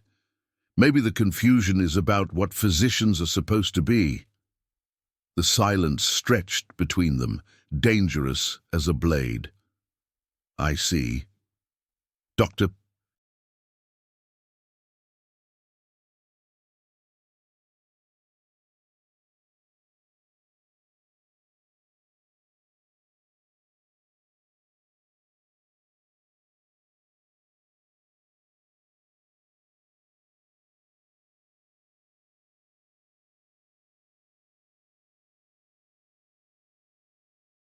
Whitmore closed the folder with deliberate finality.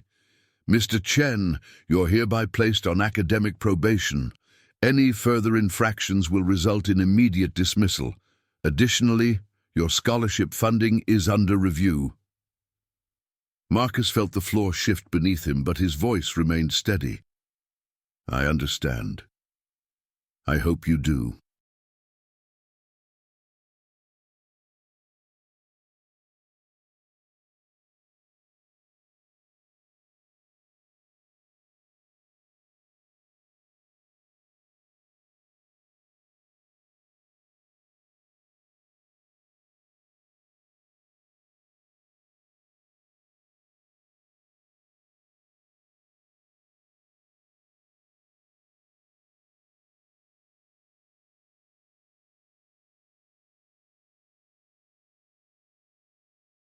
Because this conversation represents the institution's final attempt to help you succeed within appropriate parameters. Walking across campus after the meeting, Marcus felt oddly free. The threat of expulsion had always lurked in the shadows of his enrollment. Now, spoken aloud, it seemed manageable, just another obstacle to navigate. His phone buzzed with a text from Elena. How did it go? Instead of responding, he walked to the childcare center.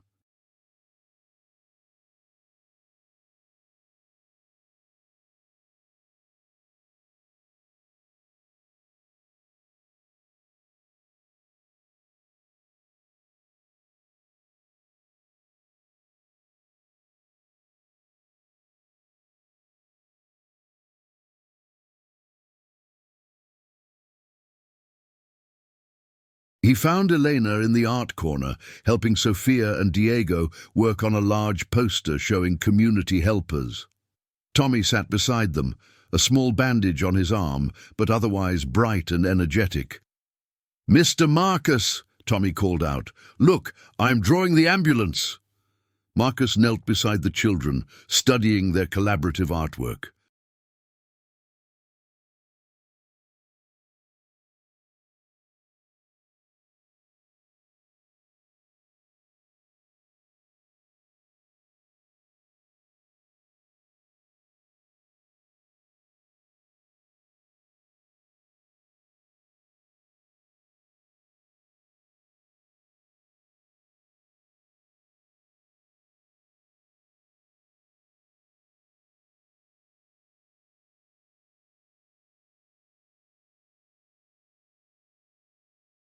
Doctors and nurses worked alongside teachers and firefighters, parents and children, all connected by careful crayon lines representing care and community.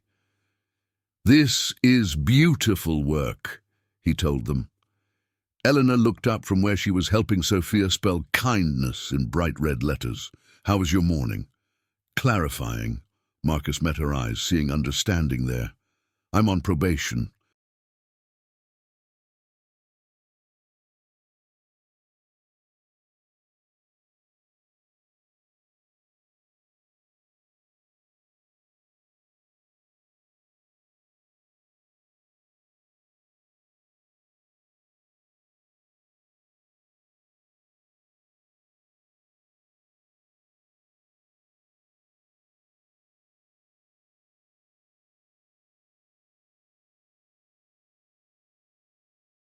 "Scholarship under review."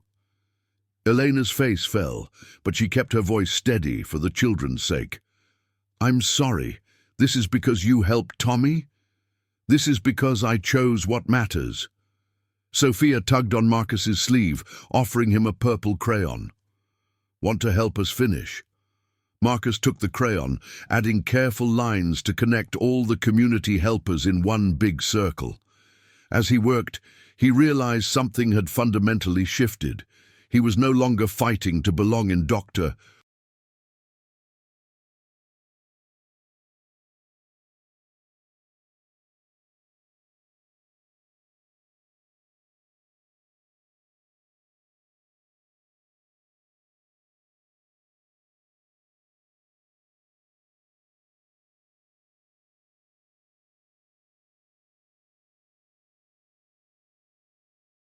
Whitmore's institution. He was building something different. News of Marcus's probation spread through the medical school with the speed that scandal achieves in closed communities. Some classmates avoided eye contact. Others offered awkward sympathy that felt more like curiosity than support.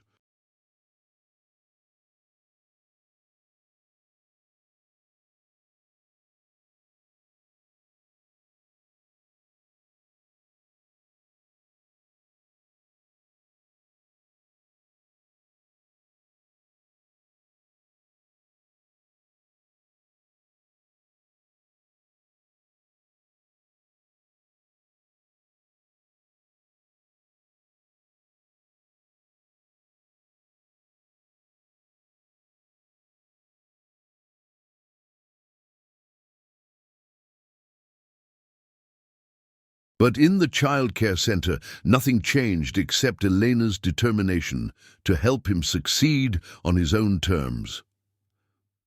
"I have an idea," she said one afternoon while they supervised the children's outdoor playtime. "What if we created a health education program for the families here?"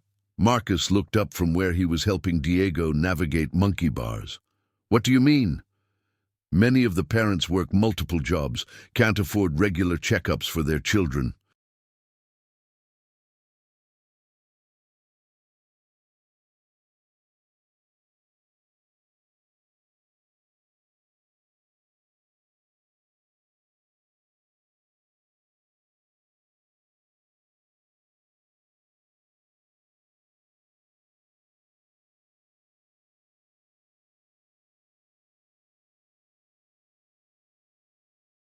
What if we offered basic health screenings, nutrition education, first aid classes?"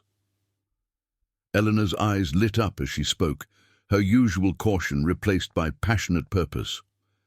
"You could get practical experience with real families. I could apply my nursing coursework. The children could learn about taking care of themselves and others." The idea was brilliant in its simplicity.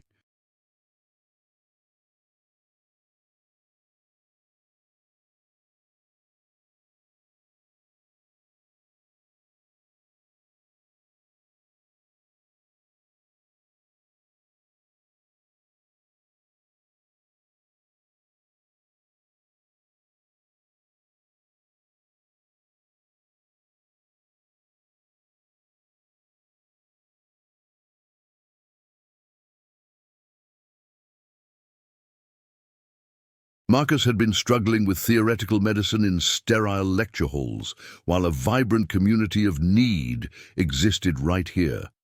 The university would never approve it, he said automatically. Then we don't ask the university, we ask the families. That evening, Marcus found himself in Elena's small apartment above a bakery near campus. The space was warm and lived in, with Sofia and Diego's artwork covering one wall and nursing textbooks stacked on every surface.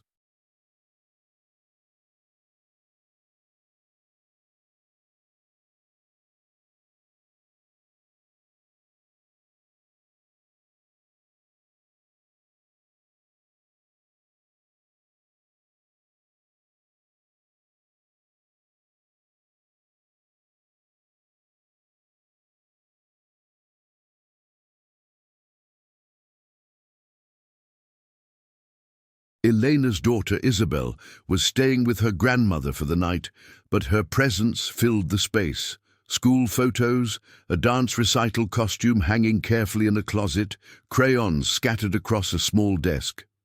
Elena made coffee while Marcus reviewed her notebook full of ideas.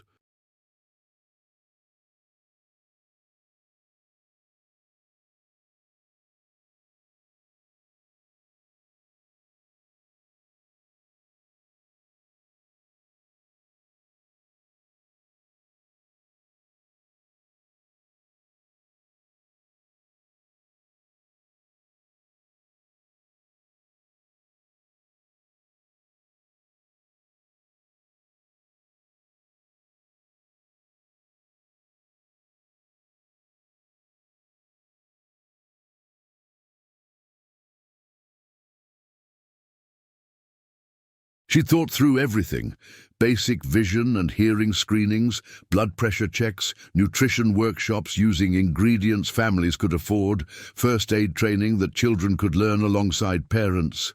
This could actually work, Marcus said, amazed by the thoroughness of her planning. I've been thinking about it for months.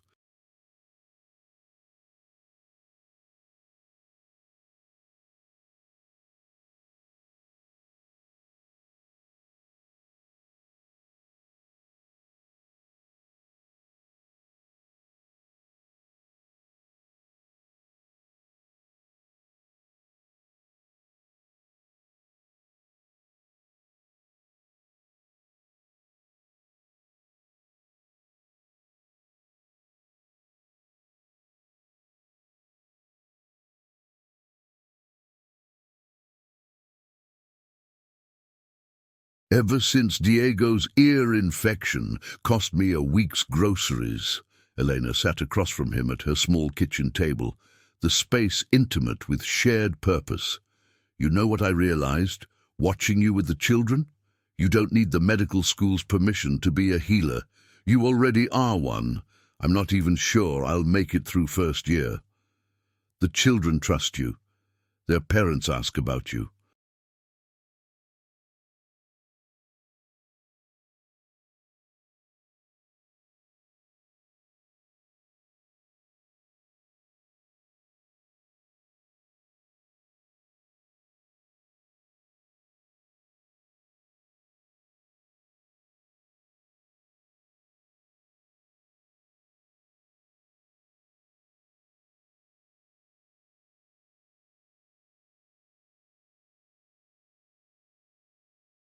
You show up consistently, you listen without judgment, you help without expecting recognition.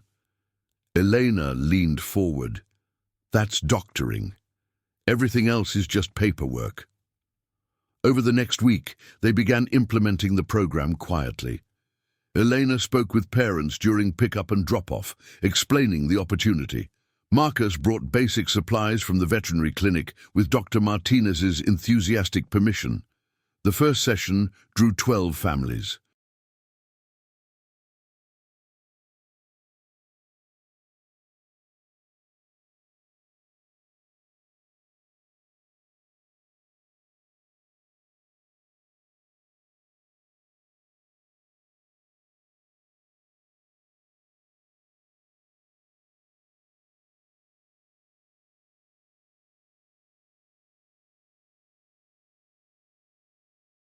In the childcare center's main room, they set up stations, vision screening using an eye chart Sophia had helped color, blood pressure checks with Elena, explaining the numbers in both English and Spanish, a nutrition corner where Diego proudly demonstrated how to wash vegetables. Marcus watched Elena work with a mother concerned about her toddler's persistent cough, her questions careful and thorough, her explanations clear and culturally sensitive.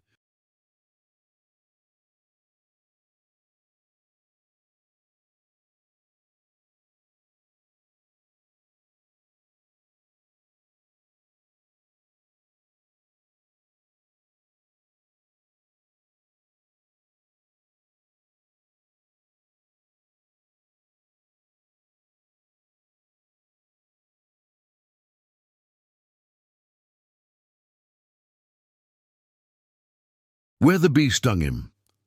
Marcus knelt to examine Tommy's nearly healed sting site, Sophia watching intently as he explained what they were looking for. Signs of infection, proper healing, when to be concerned.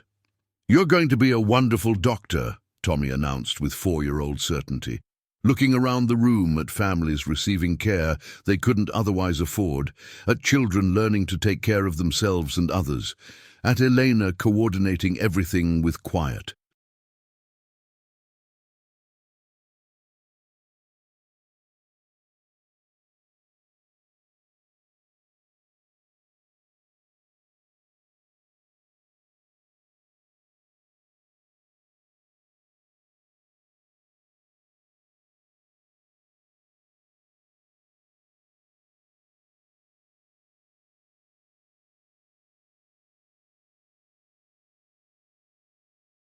Competence?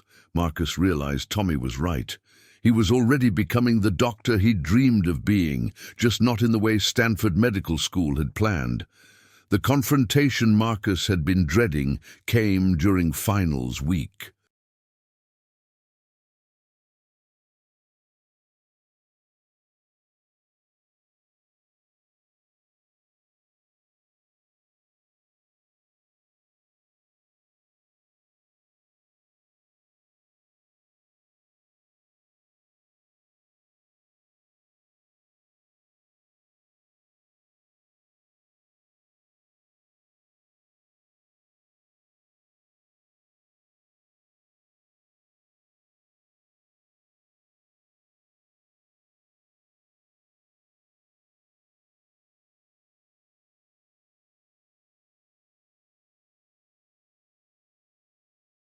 She wasn't just applying textbook knowledge, she was building relationships that made healing possible. "Mr. Marcus," Sophia appeared at his elbow with Tommy in tow. "Can you check Tommy's arm?" Dr. Whitmore arrived at the childcare center unannounced, his presence immediately shifting the atmosphere from warmth to tension.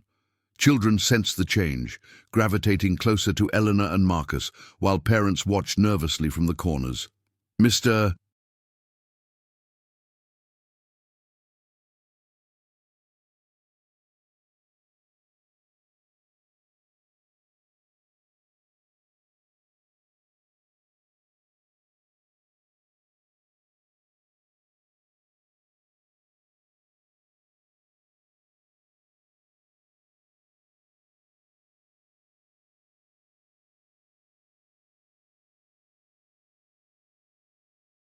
Chen."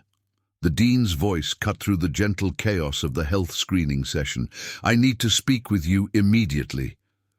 Marcus was in the middle of checking a mother's blood pressure, her 2-year-old son playing quietly with tongue depressors Elena had given him. "I'll be finished in just a moment. Now, Mr. Chen." Elena appeared beside him, smoothly taking over the blood pressure check.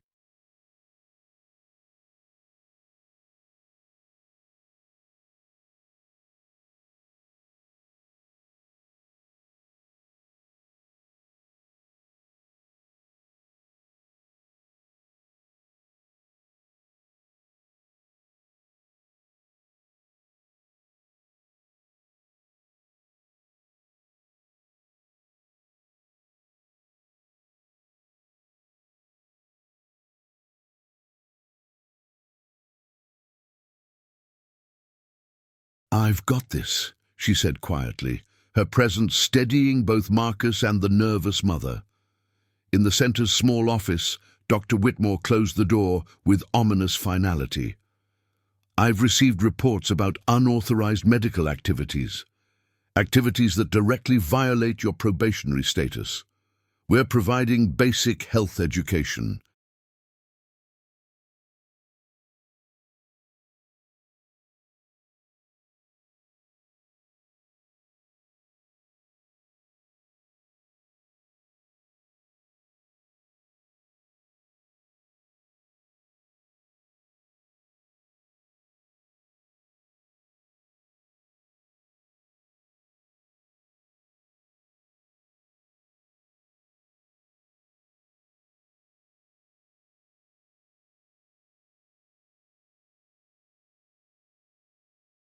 No different from community outreach programs the medical school promotes. The medical school's community outreach is supervised, sanctioned, and properly documented. This initiative appears to be you playing doctor with vulnerable populations. Marcus felt anger rise in his chest, but Elena's earlier words steadied him.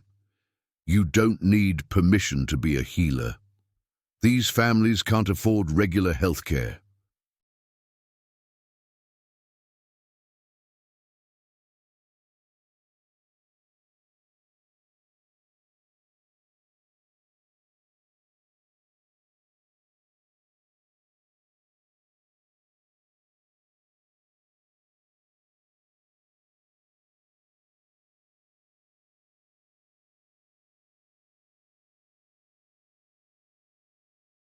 "We're providing basic screenings and education that could prevent serious problems. Under whose medical license? With what malpractice coverage? Using which approved protocols?" Dr. Whitmore's questions came rapid fire, designed to expose the amateur nature of their efforts. "Under the supervision of myself and Elena Vasquez, a registered nursing student with 4 years of clinical experience." Ms. Vasquez is not a licensed healthcare provider. Neither are you.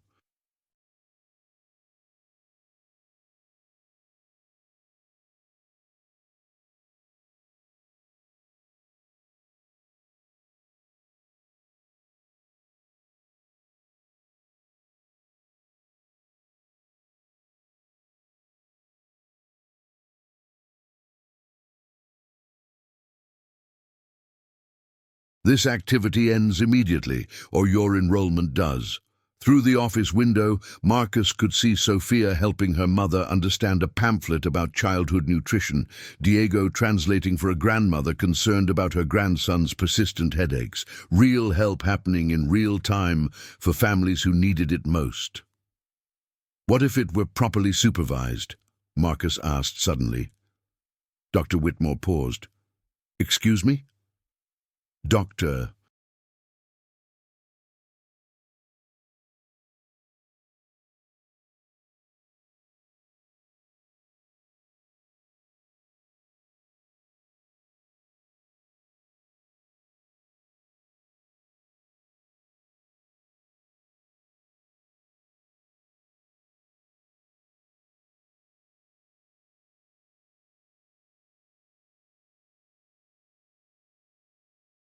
"Martinez from the veterinary clinic has offered to oversee our program.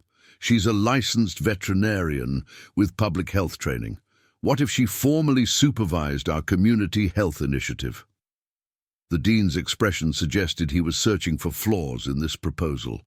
"Dr. Martinez is not a physician, but she is a licensed healthcare provider."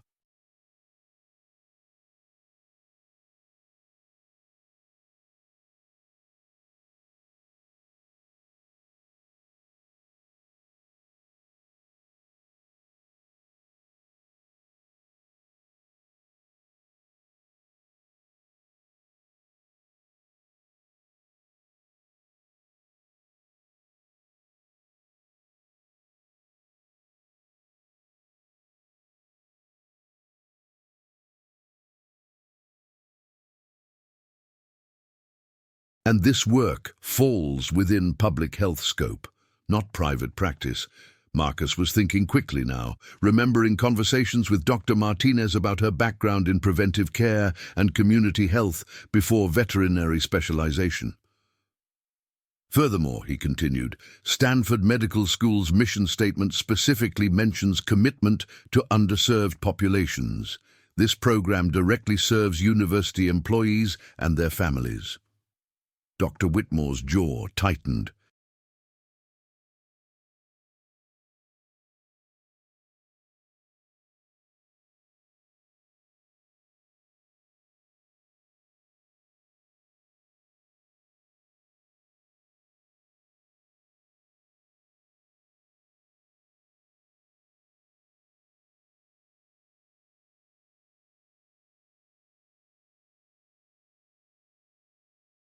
Marcus had backed him into a corner where opposing the program would contradict the institution's stated values.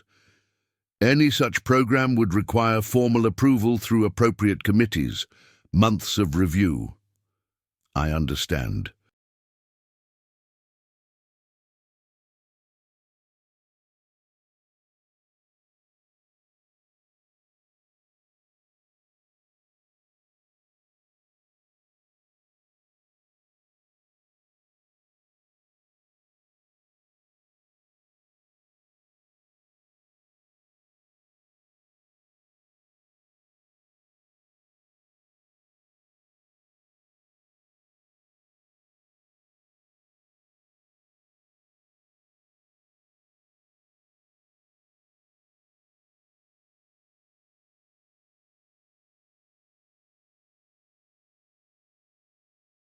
We'll submit the proper paperwork immediately, and until approval is granted, all activities cease.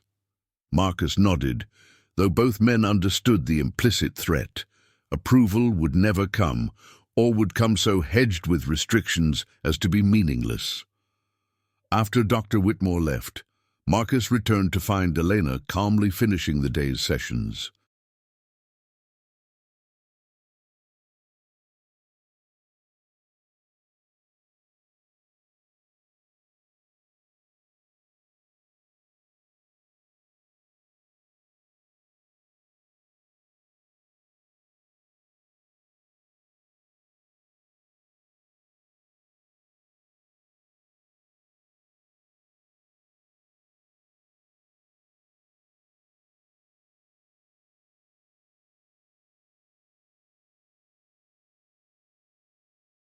Parents gathered their children and health information, several stopping to thank Marcus and Elena for their time.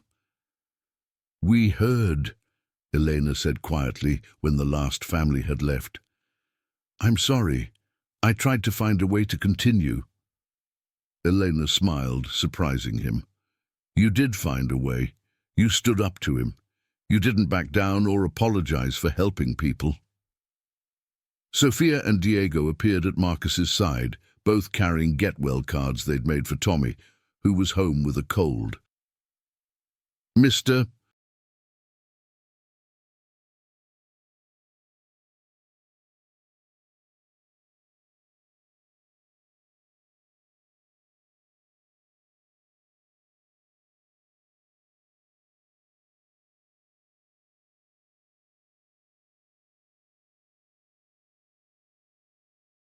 Marcus," Sophia asked, "are you in trouble for being a good doctor?" The question hung in the air, simple and profound. "Sometimes," Marcus said honestly, "doing the right thing gets you in trouble with people who forgot why they became doctors in the first place." Elena nodded, understanding completely. The unexpected support came from Dr. Patricia Brennan, the anatomy professor who had once questioned Marcus's thoughtfulness during dissection.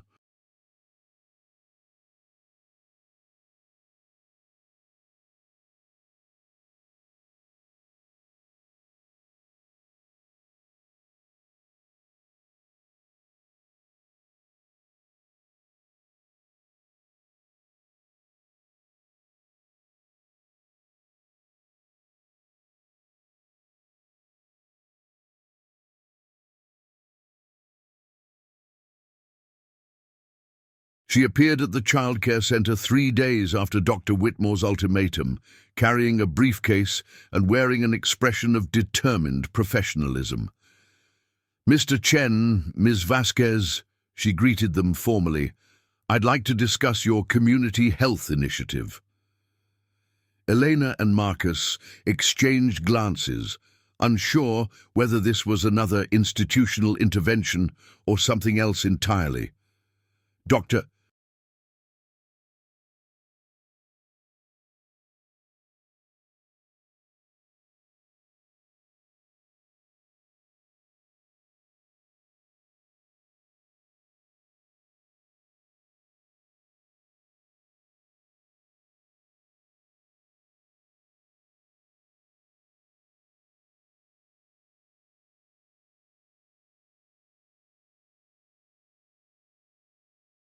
Brennan settled into one of the small chairs, looking incongruous, but somehow right among the children's artwork and educational posters. "I've been reviewing your program documentation. Quite impressive, actually." "Dr. Whitmore asked us to suspend activities," Marcus said carefully. "Dr. Whitmore asked you to obtain proper supervision and institutional approval."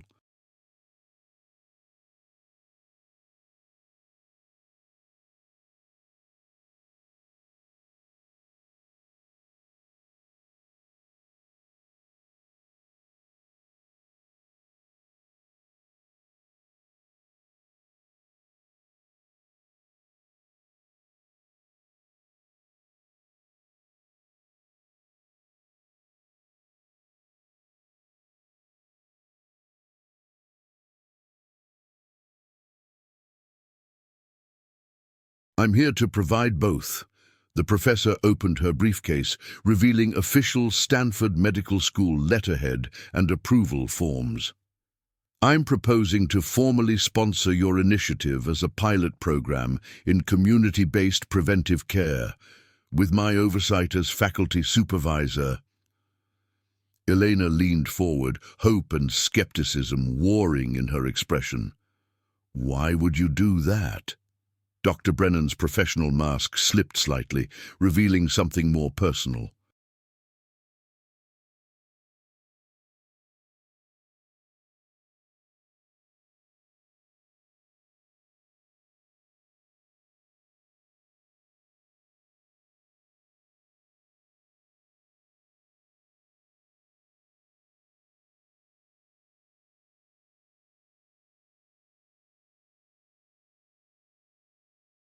"Because 25 years ago, I was Elena, first-generation college student, working my way through nursing school, caring for my younger siblings while my mother cleaned office buildings."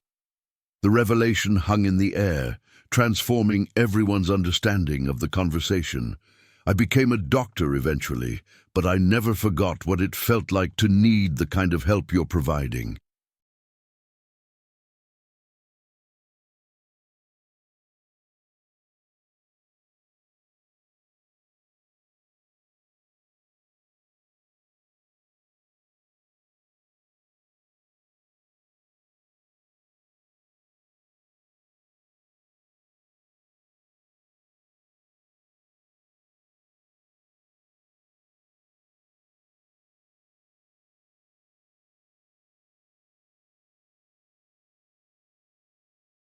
"And I never stopped believing that medicine works best when it meets people where they are."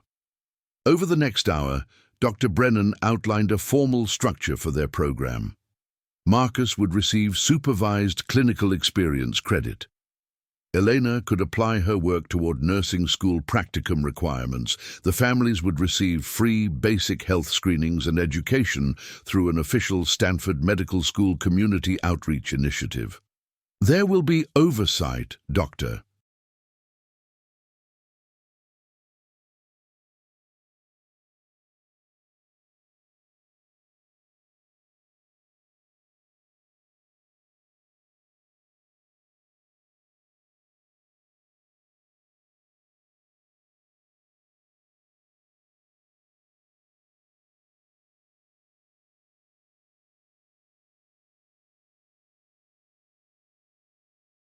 Brennan warned, documentation requirements, regular evaluations, but the work itself can continue and expand. That evening, Marcus found himself back in Elena's kitchen, this time with Isabel present, a thoughtful 8-year-old who'd inherited her mother's careful observation of the world, while Elena reviewed Dr.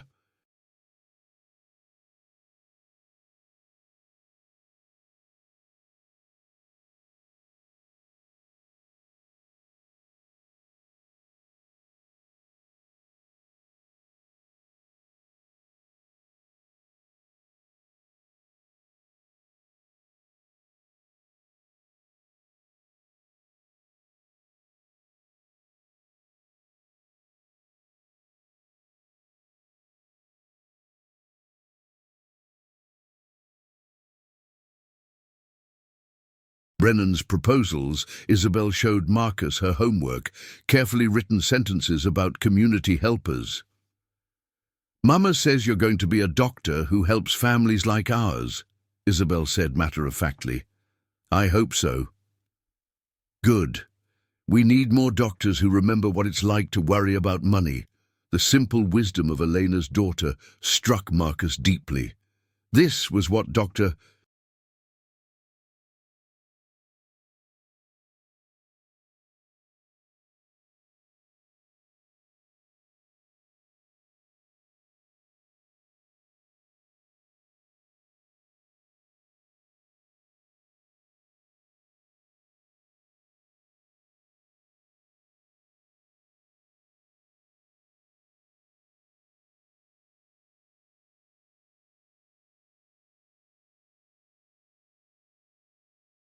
Whitmore couldn't understand that Marcus's background wasn't a deficit to overcome, but a strength to cultivate. Elena looked up from the paperwork. "This could really work. Dr. Brennan's proposal covers everything we need. Are you willing to make it official? This would tie you to me professionally. If I wash out of medical school..." Elena's laugh was soft but certain. "Marcus, you're not washing out."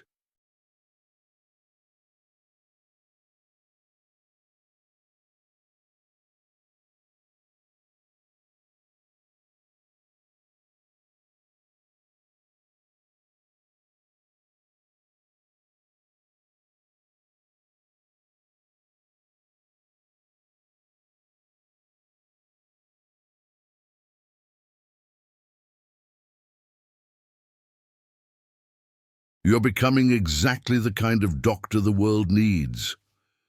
Sophia and Diego arrived with Elena's mother, chattering excitedly about their day. They immediately gravitated toward Marcus, Diego climbing into his lap, while Sophia showed him a book about hospitals. "Mr.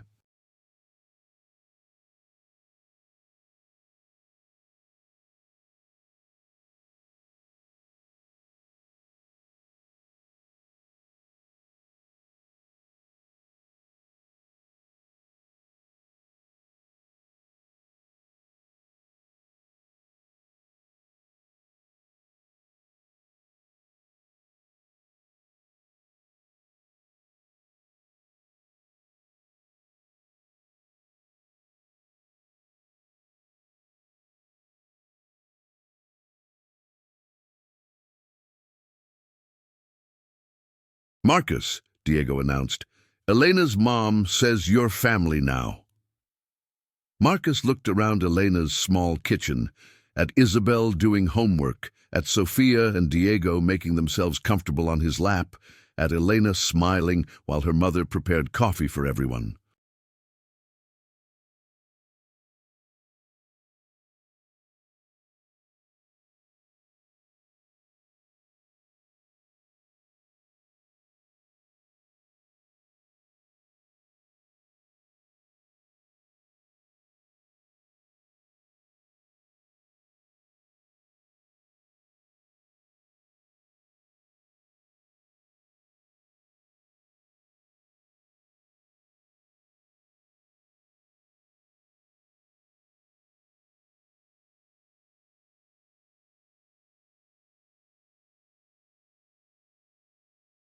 This wasn't the family he'd imagined when he started medical school, but it was the one he'd found. "I think she's right," he said, his voice thick with unexpected emotion. Elena met his eyes across the table, understanding passing between them like a promise. They were building something together, not romance exactly, but partnership.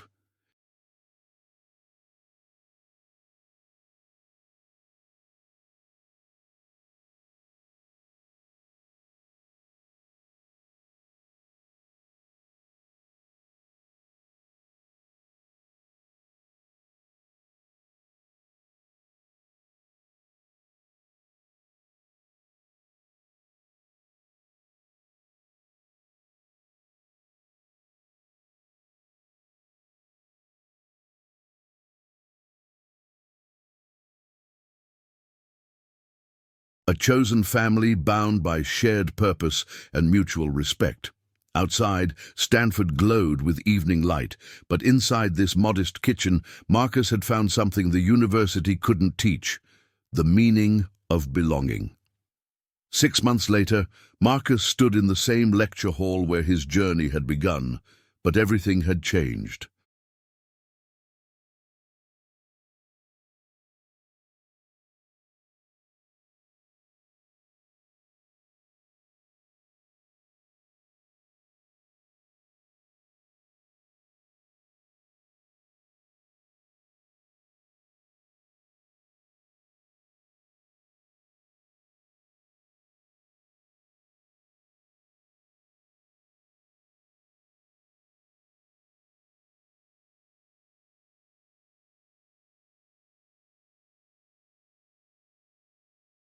The community health program had become a model for the medical school, attracting attention from public health departments and community organizations across California.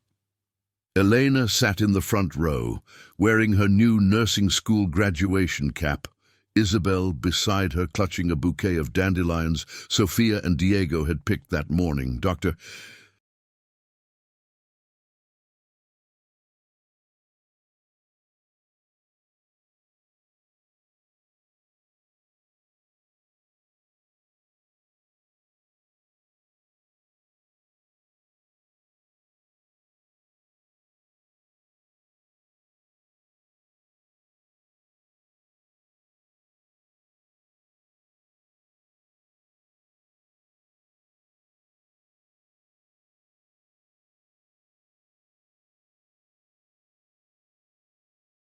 Martinez occupied the seat next to them, officially representing the veterinary partnership that had made their work possible.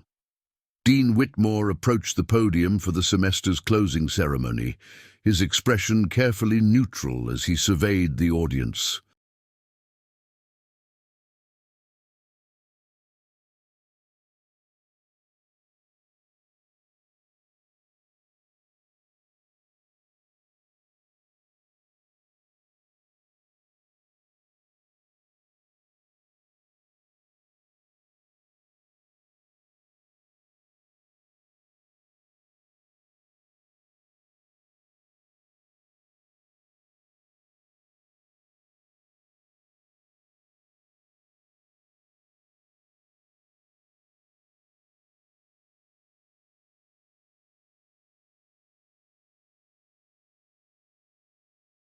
The community health program had forced institutional recognition he'd never intended to grant. "This semester has reminded us," he began, his words precisely chosen, "that medical education extends beyond classroom learning to practical application in diverse community settings." Marcus caught Elena's eye and saw her barely suppressed smile. Even Dr.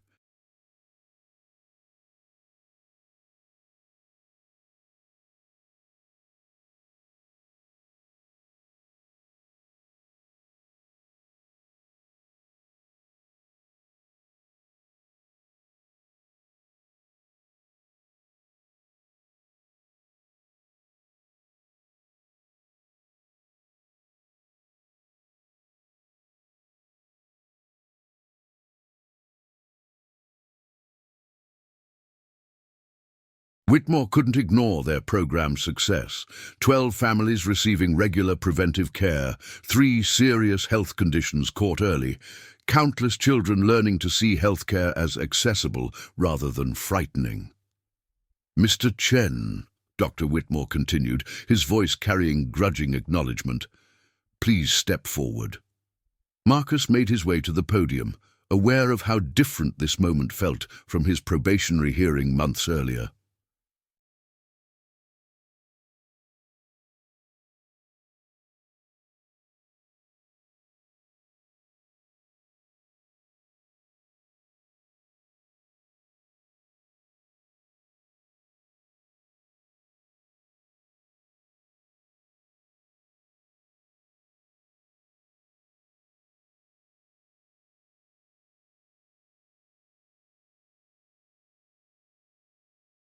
He was no longer defending his right to exist in these spaces. He was demonstrating what inclusion could accomplish. The Stanford Medical School Community Health Initiative, Dr. Whitmore announced, has been selected for expansion to 3 additional university sites. Mr. Chen will serve as student coordinator, working under Dr. Brennan's continued supervision. Applause filled the auditorium, but Marcus's attention focused on the small section where his chosen family sat.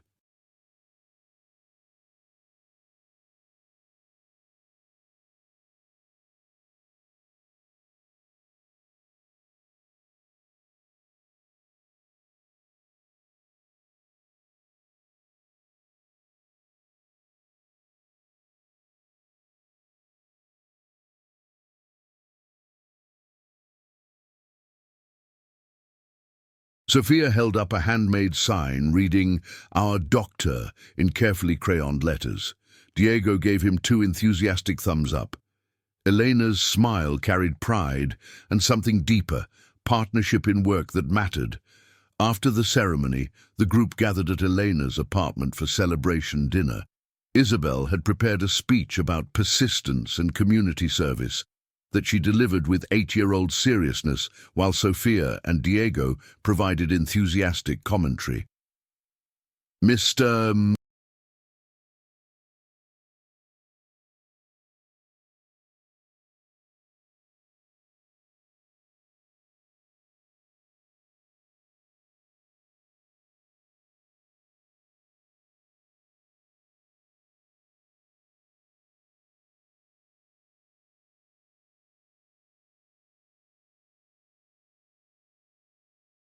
Marcus, Sophia announced over dessert, "when I grow up, I want to be a doctor like you."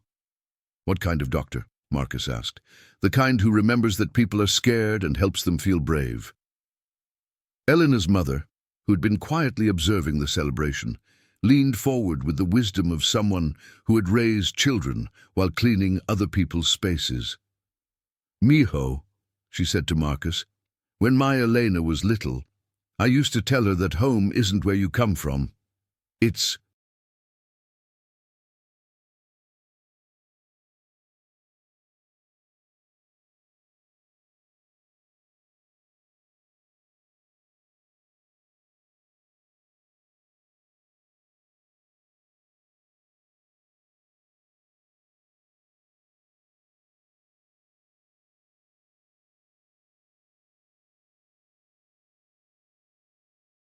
where you're needed." Marcus looked around the small apartment filled with the sounds of chosen family, at Elena coordinating everything with her characteristic quiet competence, at children who had taught him that healing begins with presence rather than procedures. His phone buzzed with a text from Rosa, saw the program mentioned in the university newsletter.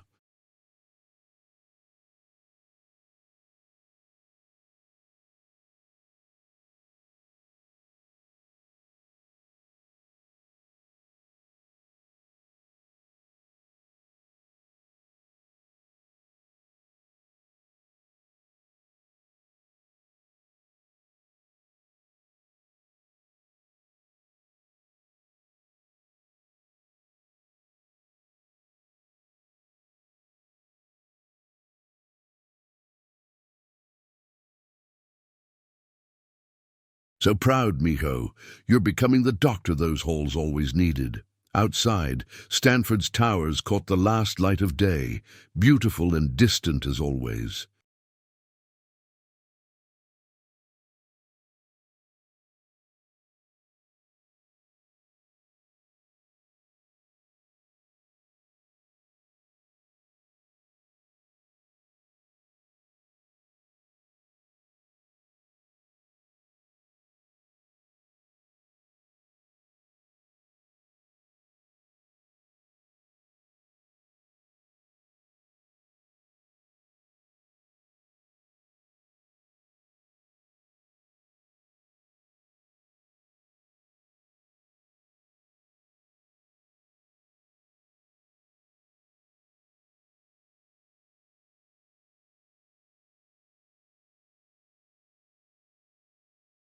But inside this modest space, surrounded by people who had chosen to include him, not despite his background, but because of it, Marcus had found what he'd been searching for all along.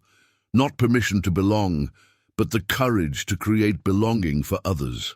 The next morning would bring new challenges, medical school finals, program expansions, the ongoing work of proving that healthcare could be both excellent and accessible.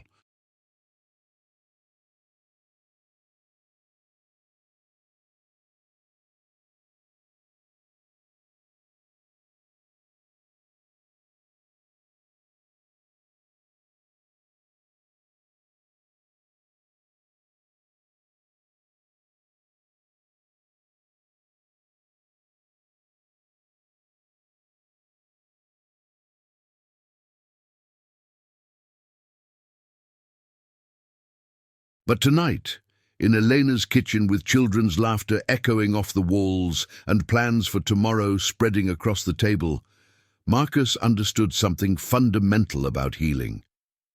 It had never been about the marble halls or brass nameplates. It had always been about showing up with steady hands and an open heart, ready to help people feel less alone. He was exactly where he belonged,